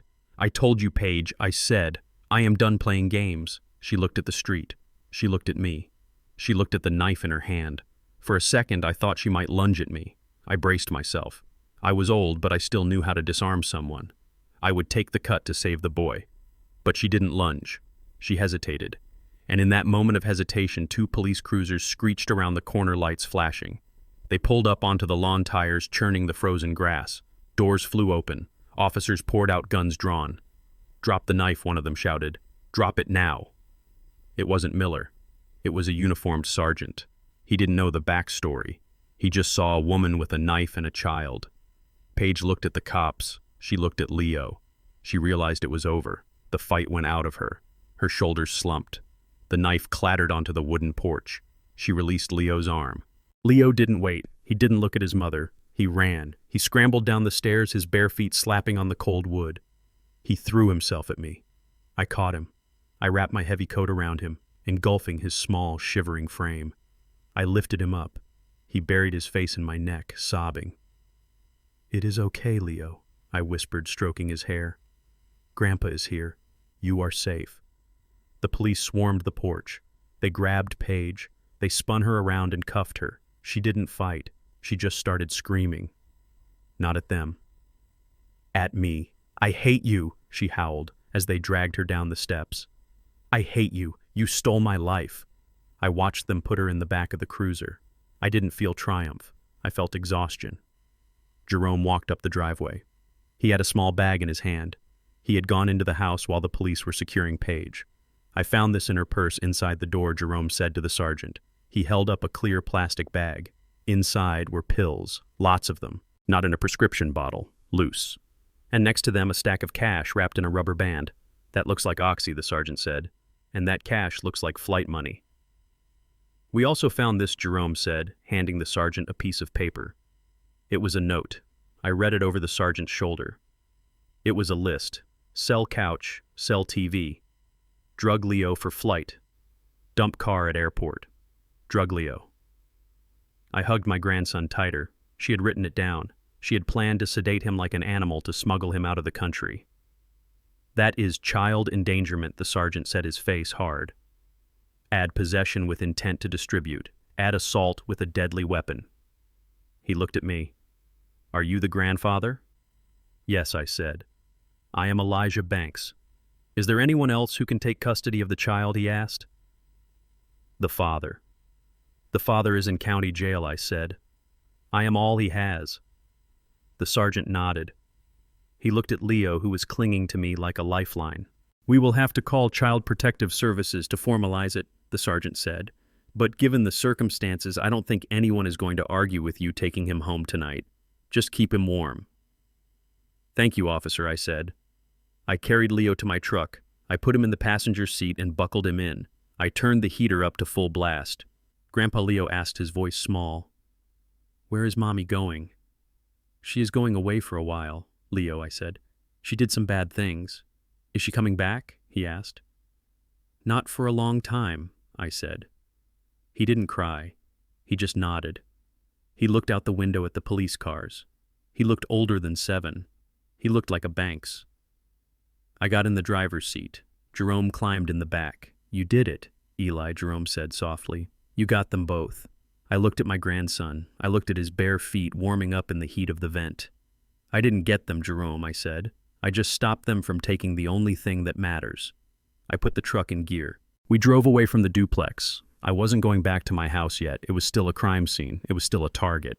I was going to take Leo to a hotel. I was going to buy him shoes. I was going to buy him a hot meal. And then I was going to start the long, hard work of raising a man who wouldn't make the same mistakes his father did. The war was over. The cleanup had just begun. The courtroom was packed. The story of the father who framed his son had been too good for the local news to pass up. They called me the godfather of the assembly line. I sat in the front row of the gallery, my hands resting on my knees, my back straight. I wore my Sunday suit, the charcoal one that still smelled faintly of mothballs. I watched as the bailiff led Tyrell in. He looked small. The swagger was gone. The arrogance that had fueled his gambling and his lies had been stripped away by 3 nights in county jail. He didn't look at me. He kept his eyes on the floor, shuffling in his shackles. His lawyer was a public defender named Klein, a man with a cheap suit and a loud voice who clearly saw this high-profile case as his ticket to a private firm. Klein stood up before the judge, a stern woman named Judge Patterson, who looked like she had no patience for nonsense. Your Honor. Klein boomed, gesturing theatrically at Tyrell. My client is a victim here. He is a young man who has lived his entire life under the thumb of a domineering, manipulative father. Elijah Banks is not the kindly retiree he pretends to be. He is a tyrant. He ran his household like a military camp. The reporters in the back row scribbled furiously. I felt the eyes of the room on my back. Klein continued, his voice rising. Tyrell Banks did not place those drugs in the car. He was forced to transport them. He was acting under extreme duress. He knew that if he refused, his father would cut him off or worse. The drugs belong to Elijah Banks. The truck belongs to Elijah Banks. The debt belongs to Elijah Banks. My client was merely a pawn in his father's game. We request that bail be set at a reasonable amount so this young man can return to his grieving wife and child. I watched Tyrell.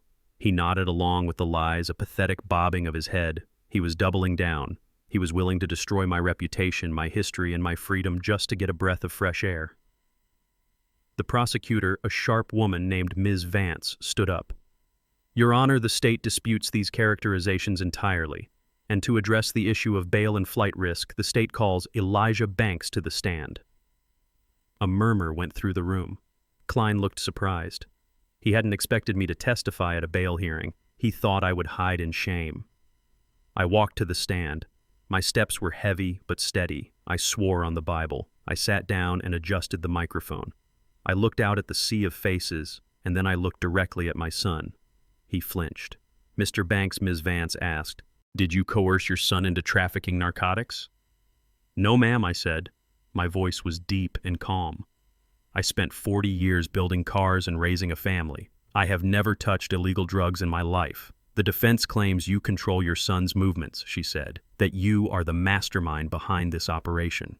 I reached into the inner pocket of my suit jacket. I pulled out a small black plastic device. It was an OBD2 scanner, a GPS tracker I had bought online for $50. I couldn't control my son's movements, I said to the courtroom, but I could track them. I held up the device. 3 months ago, Tyrell told me he got a job as a regional sales manager. He said he needed to borrow money for suits. He said he was driving all over the state meeting clients. I was proud of him. But I am an old foreman. I trust, but I verify. I plugged this tracker into the diagnostic port under the dashboard of his Challenger while he was sleeping one night. I wanted to see where he was going. I wanted to see him succeed. I handed a stack of printed papers to the bailiff, who passed them to the judge and the prosecutor. "And what did you find, Mr. Banks?" Ms. Vance asked. "I found lies," I said. Ms. Vance picked up the papers. "Your Honor, according to these logs, in the week prior to his arrest, the defendant did not visit a single office building. He did not visit any clients. He visited a warehouse district in the industrial park 5 times, specifically 404 Industrial Way." She paused, letting the address hang in the air. "That address corresponds to a condemned pharmaceutical storage facility that was raided by narcotics officers yesterday, based on an anonymous tip. It is a known distribution hub for the cartel operations in this city." She turned back to me. "And where were you during these times, Mr. Banks?" I pointed to the second page of the document. "On Monday at 2 p.m., when Tyrell was at the warehouse, I was at the senior center playing chess. The director, Mr. Henderson, can verify. On Wednesday at 10 a.m., I was at St. Mark's Church for the food drive. Reverend Lewis has the sign-in sheet. On Friday night, when my son's car was parked at that drug den for 3 hours, I was at home fixing my furnace. My neighbor, Mrs. Gable, came over to complain about the noise. She watched me work for 40 minutes. I looked at Klein. He was pale. He was flipping through the pages looking for a way out, but there wasn't one. The data was absolute. The prosecutor turned to the judge. "Your Honor, the evidence is irrefutable. The father has ironclad alibis for every moment the drugs were being acquired. The son was at a known drug distribution center 5 times in a week. The defense's theory that the father is the mastermind is not only insulting, it is demonstrably false. The defendant has no job-significant gambling debts and has attempted to frame an innocent man. He is a flight risk and a danger to the community." Judge Patterson looked at Tyrell over the rim of her glasses. She looked at the GPS tracker sitting on the evidence table. "Mr. Klein," she said, her voice cold, "your motion for reduced bail is denied. Given the quantity of narcotics, the sophisticated attempt to frame a family member, and the clear evidence of ongoing criminal activity, I am remanding the defendant to custody without bail pending trial." Tyrell let out a sound that was half sob, half gasp. He slumped forward, his forehead hitting the defense table with a dull thud. He was finished. The narrative was dead. The truth was written in coordinates and timestamps. I stood up. I stepped down from the stand. I didn't look at my son. I didn't look at the reporters. I walked out of the courtroom with my head high. I had cleared my name. I had put my son in a cage to save his life. But as I walked out onto the cold Chicago sidewalk, I didn't feel victory. I felt the vibration of my phone in my pocket. It was a text from Jerome. It was a picture. It was a picture of my garage. Smoke was billowing out of the windows. The roof was caving in. The text read, "They didn't wait for Monday." I put the phone in my pocket. The legal battle was over. The street war had just begun. I woke up to the smell of burning rubber and gasoline. It was a thick, acrid stench that coated the back of my throat. I sat up in bed, my heart hammering against my ribs, not out of fear, but out of instinct. I looked at the digital clock. It was 2 in the morning. The room was flickering with an orange glow that danced across the walls like a living thing. It was not the sunrise. It was coming from the side of the house. I jumped out of bed and ran to the window. My garage was an inferno. The flames were licking up the sides of the structure, curling over the roof, reaching for the night sky. The heat radiated through the glass, hot enough to blister paint. My truck, my 1979 Ford F-150.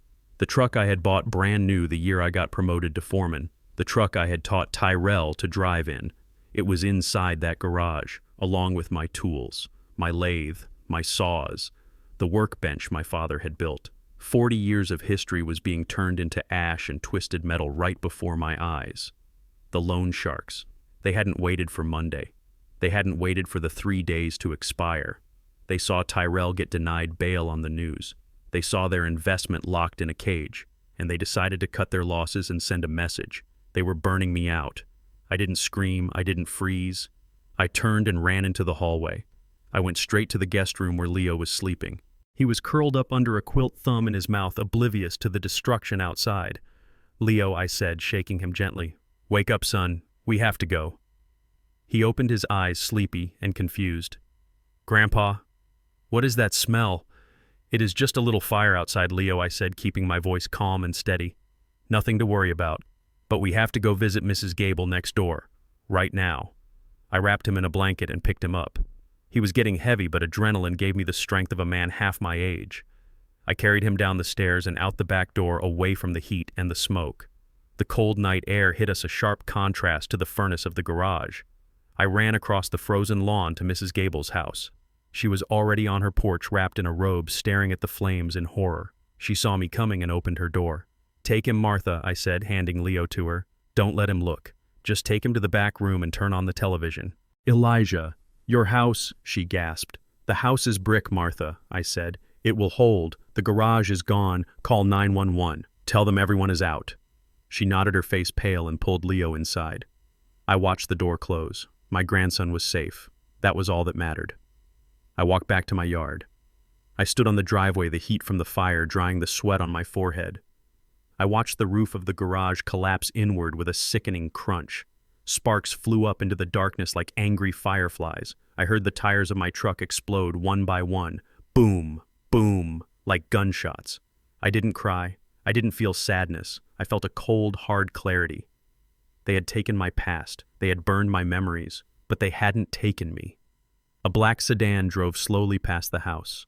I saw the silhouette of a man in the passenger seat watching the fire. He turned and looked at me, standing in the driveway, illuminated by the flames. I stared back. I didn't flinch. I memorized the shape of the car. I memorized the arrogance of the slow roll. They wanted to see me broken. Instead, they saw me standing. The sirens wailed in the distance. The fire department was coming. But I had a more important call to make. I reached into my pocket and pulled out my phone. I dialed a number I had been saving. It wasn't the local police. It wasn't Detective Miller. It was the field office of the FBI. "I need to speak to Agent Vance," I said when the operator answered. "Tell him Elijah Banks is ready to talk. And tell him I have the phone." I sat on the front steps as the firefighters battled the blaze. They sprayed water on the house to keep the fire from spreading, but they let the garage burn. There was nothing left to save. An hour later, a black SUV pulled up behind the fire trucks. 2 agents in suits got out. One of them was Vance, the man who had been coordinating the investigation into the drug ring Tyrell was involved with. He looked tired. He looked at the smoking ruins of my garage and then at me. "Mr. Banks," he said, "we tried to warn you they were dangerous." I reached into my coat pocket. I pulled out a plastic bag. Inside was a smartphone. It wasn't mine. It was an expensive model with a cracked screen.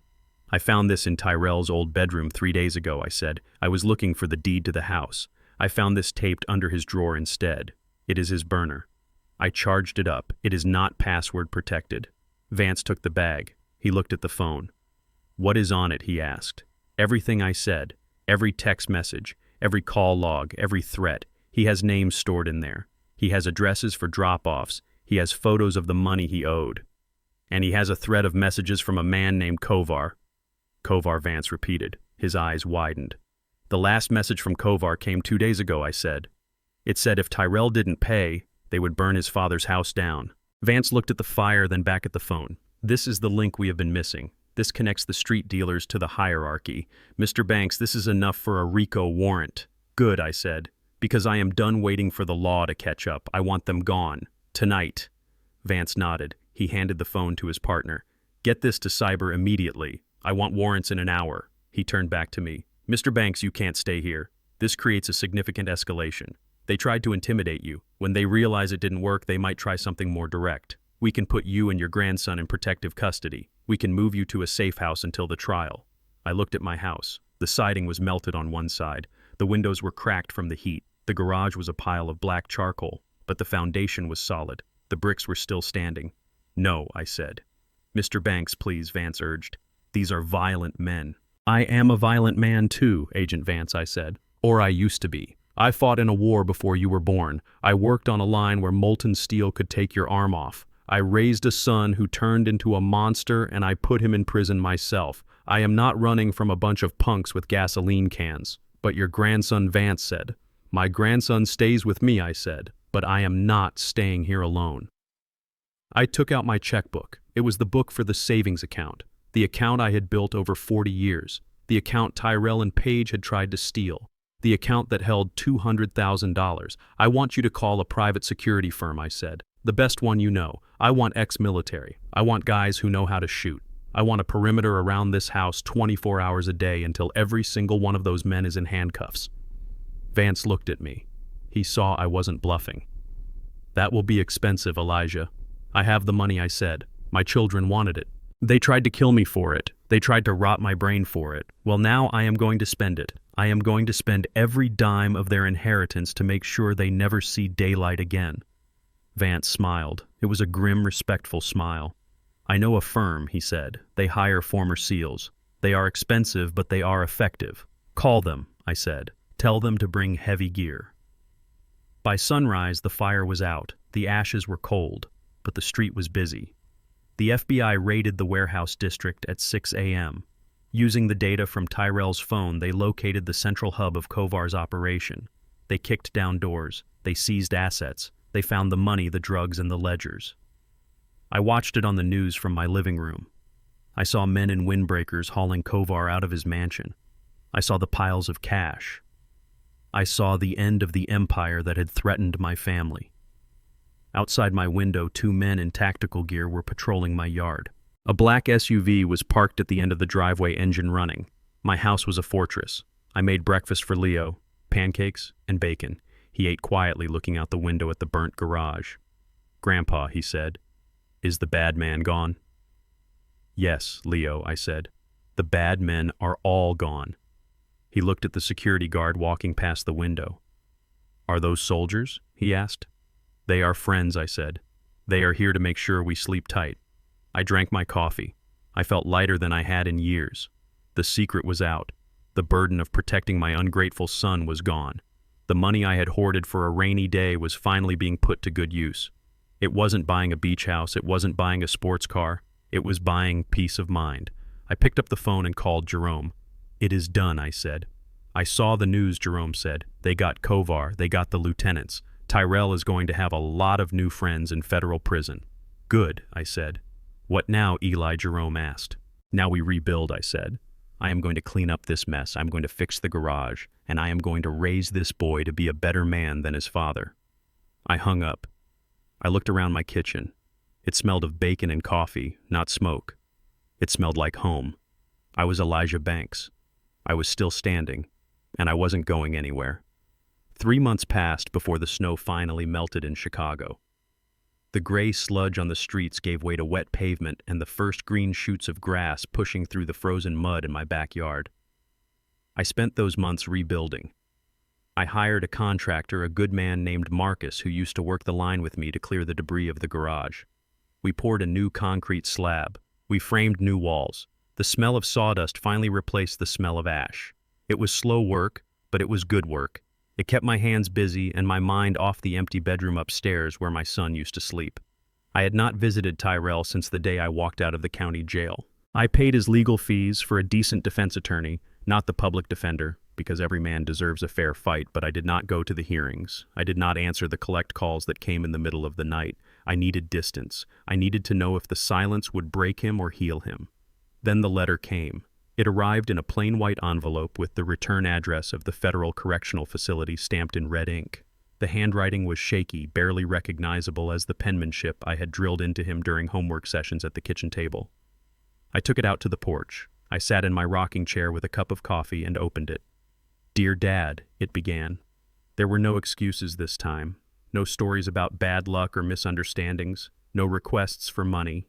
It was 3 pages of raw, unfiltered pain.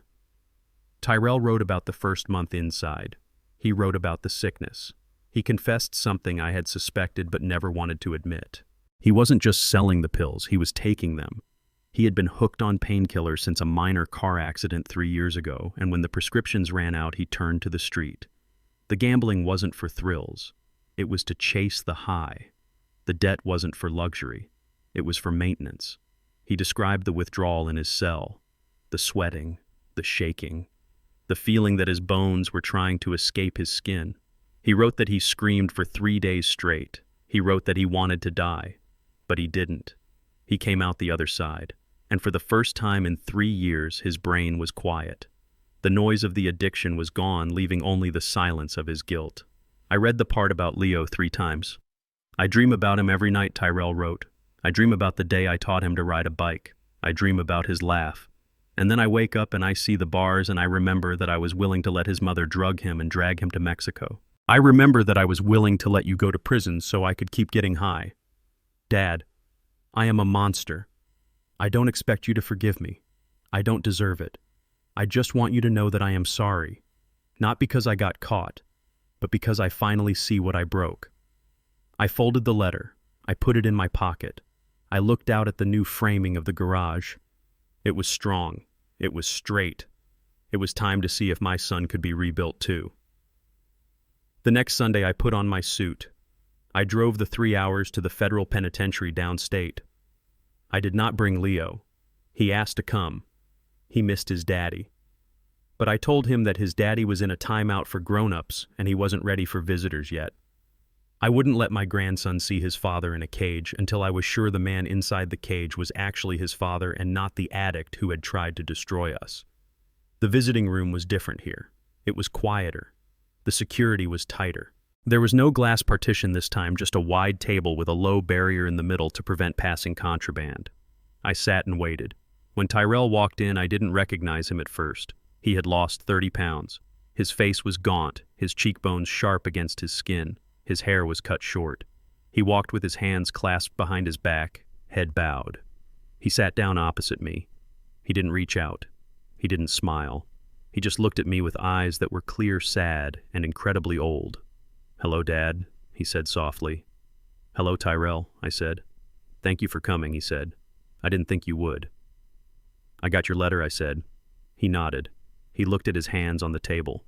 They were clean, but his fingernails were bitten down to the quick. "It is true," he said. "All of it. I was sick, Dad. But that is not an excuse. I made the choices. I chose the pills over you. I chose the pills over Leo." I reached into my pocket. I pulled out a photograph. It was a picture Marcus had taken of the garage the morning after the fire. It showed the blackened skeleton of the structure, the melted siding of the house, and the twisted, scorched metal of my truck. I slid it across the table. Tyrell looked at it. He flinched as if the paper was hot. "This is what you left me," I said. "This is your legacy, Tyrell. You didn't just break my heart.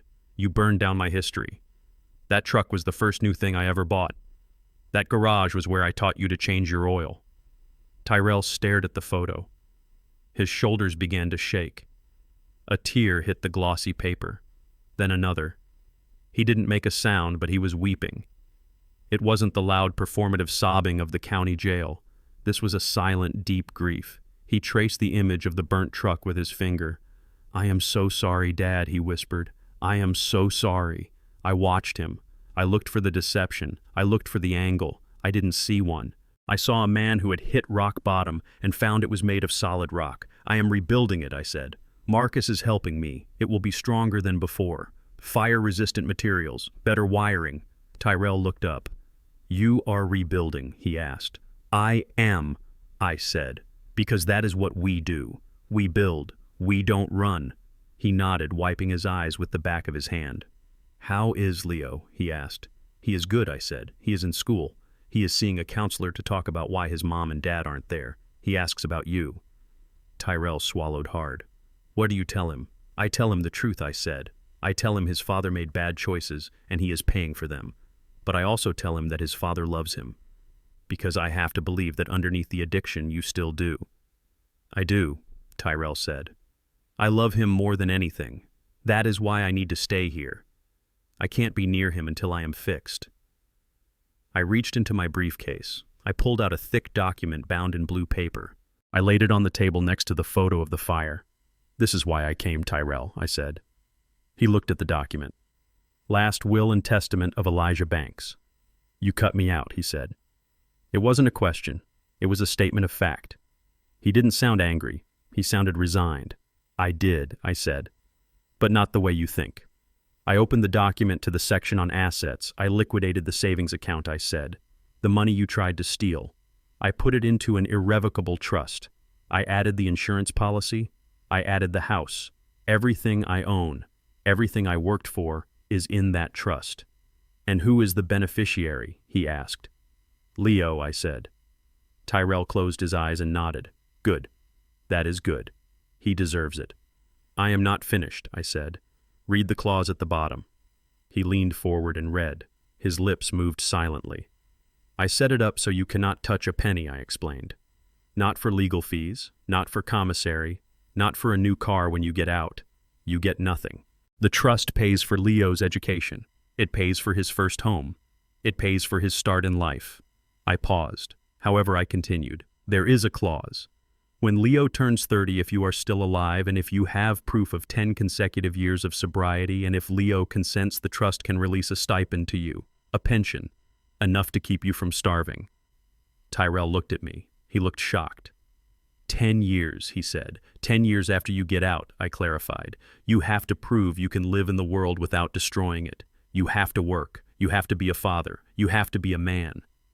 If you can do that, my money will help you in your old age. If you can't, if you go back to the pills or the cards, you die broke. Tyrell stared at the paper. He took a deep breath. It is fair, he said. It is more than fair. I don't deserve it. No, you don't. I agreed. But Leo deserves a father who isn't living in a cardboard box. This isn't for you, Tyrell. It is for him. I don't want him to have to carry you. I want the money to carry you so he doesn't have to. Tyrell looked me in the eye. For the first time in years, the fog was gone. The eyes looking back at me were the eyes of the boy I had raised, sad or broken, but present. I accept it, Dad, he said. I will sign whatever you need. I don't want the money. I just want to earn my way back to the table, even if it takes 20 years. It might, I said. I stood up. I put the document back in my briefcase. I left the photo of the burnt garage on the table. Keep that, I said, pointing to the picture. Tape it to your cell wall. Look at it every day. Remember what greed does. Remember what fire does. And remember that I rebuilt it. I will. Dad, he said. I turned to leave. Dad, he called out. I stopped. Thank you, he said, for saving me. You were right. If you had bailed me out, I would be dead. The Russians, they sent a message to me in here. They said they can't touch me while I am federal property. You saved my life. I nodded. I didn't smile. Don't waste it, Tyrell, I said. I walked out of the prison. The sun was shining. The air was crisp. I felt a weight lift off my shoulders. I had lost a son, but I had gained a prisoner who might become a man one day. I got into my truck. I had a grandson to pick up from school. I had a garage to finish framing. I had a life to live. And for the first time in a long time, I wasn't afraid of the future. The trial of Paige Banks began on a Tuesday in late May. The courtroom was air-conditioned to a shivering chill, but the atmosphere was suffocating. I sat in the front row directly behind the prosecutor's table. I wore my charcoal suit, the same one I had worn to put my son away. My hands rested on my knees, still and heavy like stones. Beside me sat Jerome, his eyes scanning the room, ever the watchman. Paige made her entrance not like a criminal, but like a martyr. She had shed the designer clothes and the sharp heels. She wore a simple, faded cardigan that swallowed her small frame and a skirt that reached her ankles. Her hair, usually dyed and styled to perfection, was pulled back in a severe, messy bun that highlighted the pale, makeup-free skin of her face. She looked frail. She looked terrified. She looked like a victim. Her lawyer was a man named Sterling, a high-priced shark paid for, I assumed, by selling off the last of her hidden assets, or perhaps by the same people she had worked for. He moved around the courtroom with the grace of a dancer. He painted a picture that made my stomach turn. "Ladies and gentlemen of the jury," Sterling said, his voice dropping to a sympathetic whisper, "you see here a woman who was trapped, a woman who was terrified. Her husband, a drug addict and a gambler, owed money to violent men. He threatened her. He threatened her child. What choice did she have but to go along with his desperate schemes? She is not a mastermind. She is a mother who is trying to save her son from a war zone created by the men in her life. He pointed a finger at Tyrell's empty chair, then swept his hand toward me. She was surrounded by domineering, controlling men, Sterling continued. A husband who lost their savings, a father-in-law who hoarded his wealth while his family drowned. Paige Banks did not want to hurt anyone. She just wanted to escape. I watched the jury. I saw them nodding. I saw a young woman in the back row dab her eyes with a tissue. Paige had her head bowed, her shoulders shaking with silent practice sobs. It was a performance worthy of an Academy Award. She was erasing the truth with every tear. She was turning herself into the heroine of a tragedy she had written.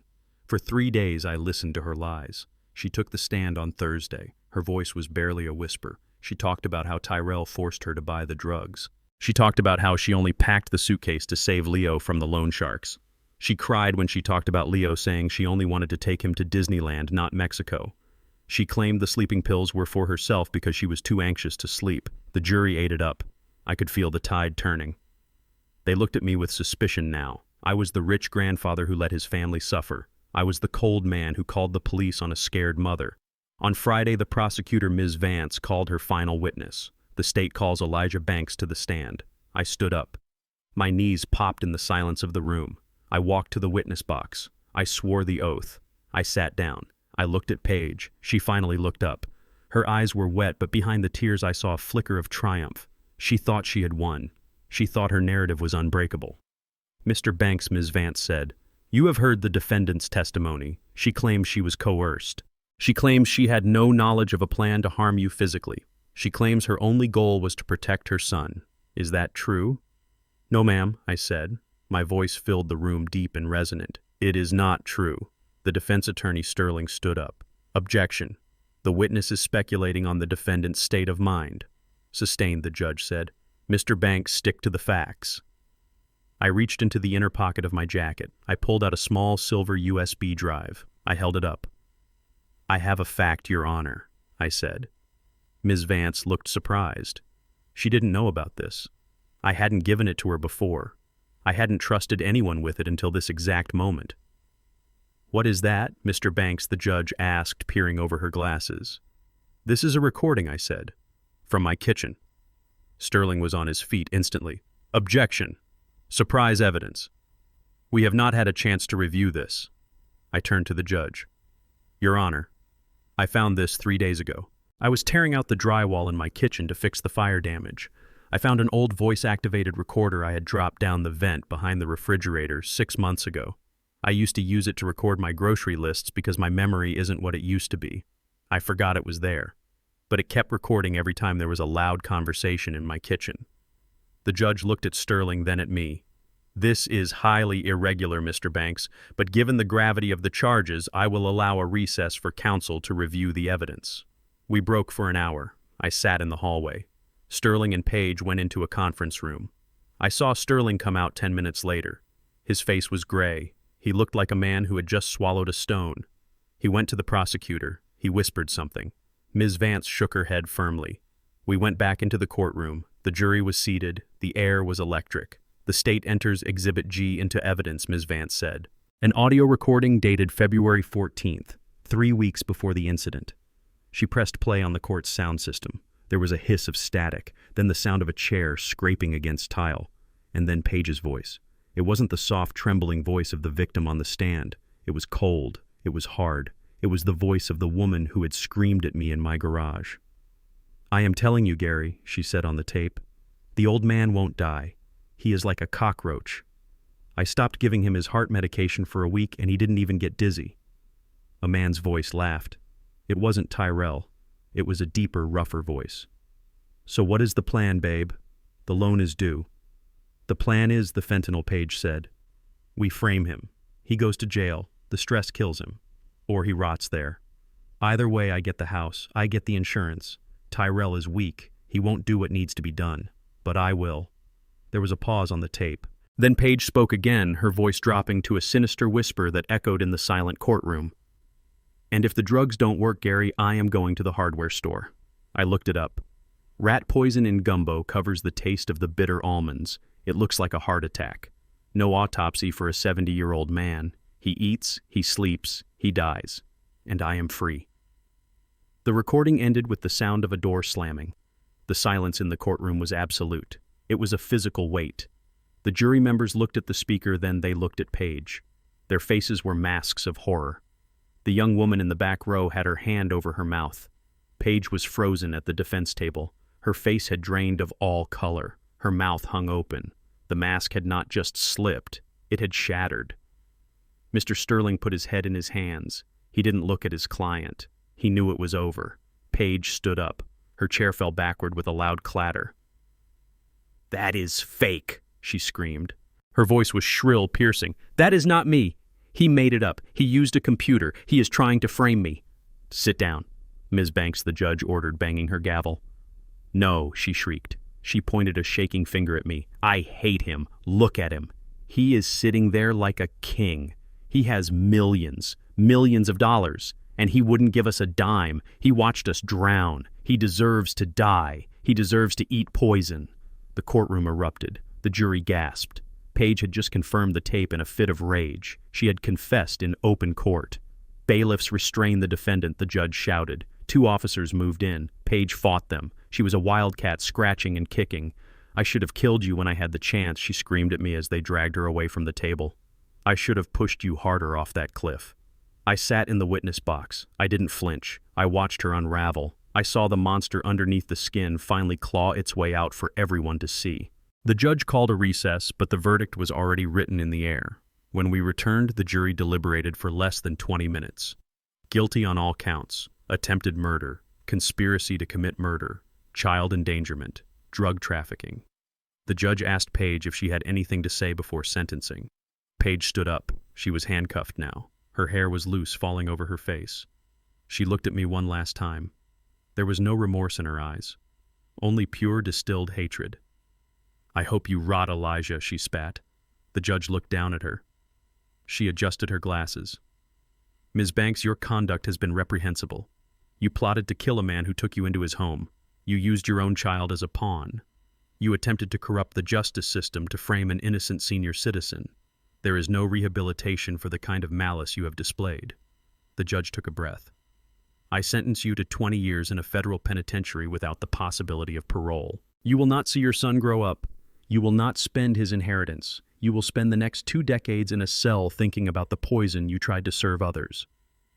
Paige screamed. It was a long, animalistic sound of despair. She was dragged out of the courtroom, her heels dragging on the floor, leaving scuff marks on the wood. I stood up. I buttoned my jacket. Ms. Vance walked over to me. She looked exhausted, but satisfied. "It is over, Mr. Banks," she said. "You are safe." "Thank you," I said. I walked out of the courthouse. The sun was setting, casting long shadows across the city. The air was warm. Spring had finally arrived. Jerome was waiting by the truck. He opened the door for me. 20 years, I said. Jerome nodded. "Justice." I got in the truck. I looked at the empty seat next to me. It was waiting for Leo. I was going to pick him up from his therapy session. We were going to get ice cream, and then we were going to go home. To a house that was safe. To a future that was ours. I started the engine. I didn't look back at the courthouse. I looked forward to the road ahead. It was clear. The water of Lake Geneva was like a sheet of hammered copper reflecting the late afternoon sun. It was quiet here. There were no sirens wailing in the distance. There were no screeching tires on asphalt. There was only the rhythmic lap of water against the hull of the boat and the distant cry of a hawk circling the pines on the shore. I took a deep breath. The air tasted like pine needles and clean water, not smoke and betrayal. It had been exactly 1 year since the fire took my garage. It had been 1 year since I watched the judge sentence my daughter-in-law to 2 decades in a federal cell. We were 300 miles away from Chicago. I had sold the house. It went fast. Even with the fire damage to the garage, the property value was high, just like Paige had predicted. But she never got to spend a dime of it. I took the check from the sale and I drove north. I bought a cabin near the water. It was smaller than the old brick house. It didn't have a formal dining room or a finished basement. But it had peace, and it had walls that didn't hold the echoes of my son's lies. I looked at the boy sitting in the bow of the boat. Leo was 8 now. He had grown 3 inches in the last 12 months. His skin was darker from days spent running outside in the sun. He wasn't the pale, shivering child I had pulled off that porch in the winter. He was filling out. His shoulders were getting broad just like mine were at his age. He was wearing a life jacket and holding a fishing rod with a focus that made me smile. He looked like a Banks. I adjusted the brim of my hat and reeled in my line a few feet. I thought about the journey that had brought us here. It hadn't been easy. The first few months were filled with nightmares. Leo would wake up screaming for his mother. I would wake up reaching for a baseball bat that I no longer needed to keep by the bed. We went to therapy. We sat in small rooms and talked about abandonment and trust. I learned how to be a father all over again, but this time to a boy who had seen too much of the world's ugly side too soon. But we made it. We built a routine. School at 8, homework at 4, dinner at 6, and fishing on the weekends. We didn't talk about the past often. We lived in the present. We lived in the safety I had bought with my silence and my strength. Leo turned to me. His line was slack, drifting in the current. He wasn't watching the bobber. He was watching me.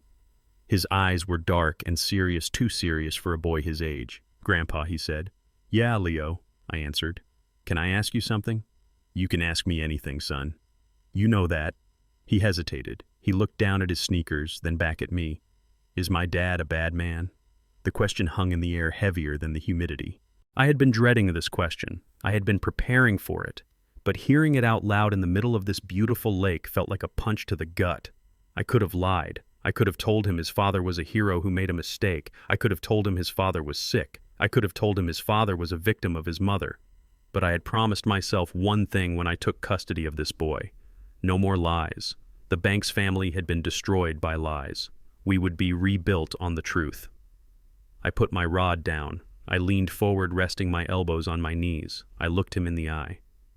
"Your dad is not a bad man, Leo," I said slowly. "But he is a weak man." Leo frowned. "What does that mean?" "Like he isn't strong. He used to lift weights." I shook my head. "No, son. Not that kind of strength. I am talking about the strength inside, the strength to do the right thing even when it is hard. The strength to tell the truth even when it costs you money. The strength to protect your family instead of using them." I looked at the water. I thought about Tyrell in his cell. I thought about the letters he sent every week. They were getting better, more honest. Everyone has a choice. "Leo," I continued, "every day you wake up, you have a choice. You can choose the easy way or the right way. Your dad chose the easy way. He chose to take things that weren't his because he didn't want to work for them. He chose to listen to people who told him he deserved more than he earned. And when things got hard, instead of standing up and facing it, he tried to run. He tried to hide. And he hurt people because he was scared." Leo absorbed this. He twisted the handle of his fishing rod. "Is Mom weak too?" he asked. That was a harder question. Paige wasn't weak. She was something else. "Your mother made choices too," I said carefully. "She chose to be angry. She chose to want things more than she wanted to be safe. And she chose to break the rules to get them. That is not weakness, Leo. That is wickedness. And there is a difference. Weakness can be fixed. Wickedness has to be stopped." Leo looked at the water. "Am I going to be weak, Grandpa? Am I going to be like Dad?" I reached out and put my hand on his shoulder. It was solid. "No," I said firmly. "You are not going to be weak. Do you know why?" "Why?" he asked. "Because you know what happens when you make bad choices," I said. "You saw it. You lived it. And because I am here to teach you the difference. Your dad didn't listen to me when he got older. He thought he knew better. But you are listening. And you have a heart, Leo. I saw you trying to protect your mom even when she was doing wrong. That is loyalty. We just have to make sure you give your loyalty to the right people." I picked up my rod again. I reeled in the line completely. The hook was bare. The worm was gone. "Bring your line in, Leo," I said. "Let me show you something." He reeled his line in. His hook was bare too. "See this knot?" I asked, pointing to the swivel where the hook connected to the line. "Yeah," he said. "This is a Palomar knot," I said. "It is the strongest knot there is. If you tie it right, the line will break before the knot slips. But you have to be patient. You have to wet the line before you cinch it down. If you rush it, the friction burns the line, and it snaps when you get a big fish." I pulled a new hook from my vest. "Your dad rushed the knot, Leo. He wanted the big fish without doing the work. He burned his line. But I am teaching you to tie it right. We are going to take our time. We are going to do it step by step. And when you hook something big, you are going to hold on to it. I guided his small hands as he threaded the line through the eye of the hook. I watched him loop it, twist it, and pull it tight. He was focused. He was careful. There, I said. That is a good knot. That will hold. He smiled. It was a real smile, one that reached his eyes. Thanks, Grandpa. We baited our hooks and cast them back out. We sat in silence for a while, but it wasn't an empty silence. It was a companionable one. We were two men separated by 60 years, bound by blood and survival. I looked down at the floor of the boat. My tackle box was sitting there. It was the same plastic box Tyrell had used to hide the drugs. I hadn't thrown it away. I had scrubbed it with bleach. I had left it out in the sun for 3 days. I had reclaimed it. I reached down and unlatched it. The sound was a sharp click in the quiet afternoon. I opened the lid. Inside, the trays were organized perfectly. Shiny silver spoons, colorful rubber worms, sharp, clean hooks, weights of various sizes. There were no dark packages wrapped in electrical tape. There were no secrets. There was no betrayal hiding under the bottom tray. It was just a box of tools for catching fish. I stared at the contents. For a moment, I saw the ghost of the fentanyl brick.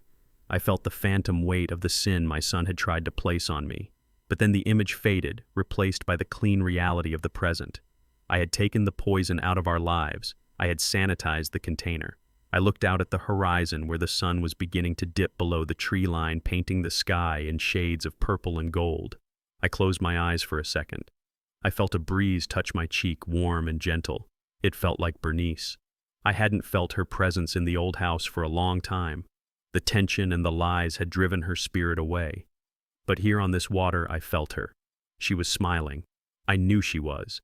She had watched me walk through the fire. She had watched me put our son in prison to save his soul. She had watched me fight for her grandson, and she was proud. I had protected the last drop of our blood that was still pure. I had saved the line. A sound broke my reverie. It was the crunch of tires on gravel on the road that ran along the lakeshore. I turned my head. A police cruiser was driving slowly along the perimeter road. It was a county sheriff's vehicle, white with a gold star on the door. My heart didn't jump. My stomach didn't drop. My hands didn't sweat. A year ago, seeing a police car meant fear. It meant my son was in trouble. It meant I was a suspect. It meant my life was under siege. But today it was just a car. It was just a man doing his job, patrolling a quiet lake on a Tuesday evening. I had nothing to hide. My license was clear. My conscience was clear. My tackle box was just a tackle box. I raised my hand. I waved at the deputy. He saw me. He tapped his horn once, a friendly toot, and waved back. He continued down the road, disappearing behind the pines. I let out a long breath. I looked at Leo. He hadn't even noticed the police car. He was watching his bobber, waiting for a bite.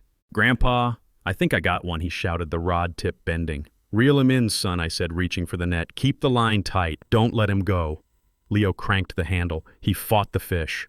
He struggled, but he didn't give up. He pulled a beautiful bass out of the water, flashing silver and green in the sunlight. I scooped it up in the net. We high-fived. We laughed. The sound echoed across the water, a sound of pure joy. I am Elijah Banks. I am 69 years old. I have lost a wife. I have lost a son. I have lost a home.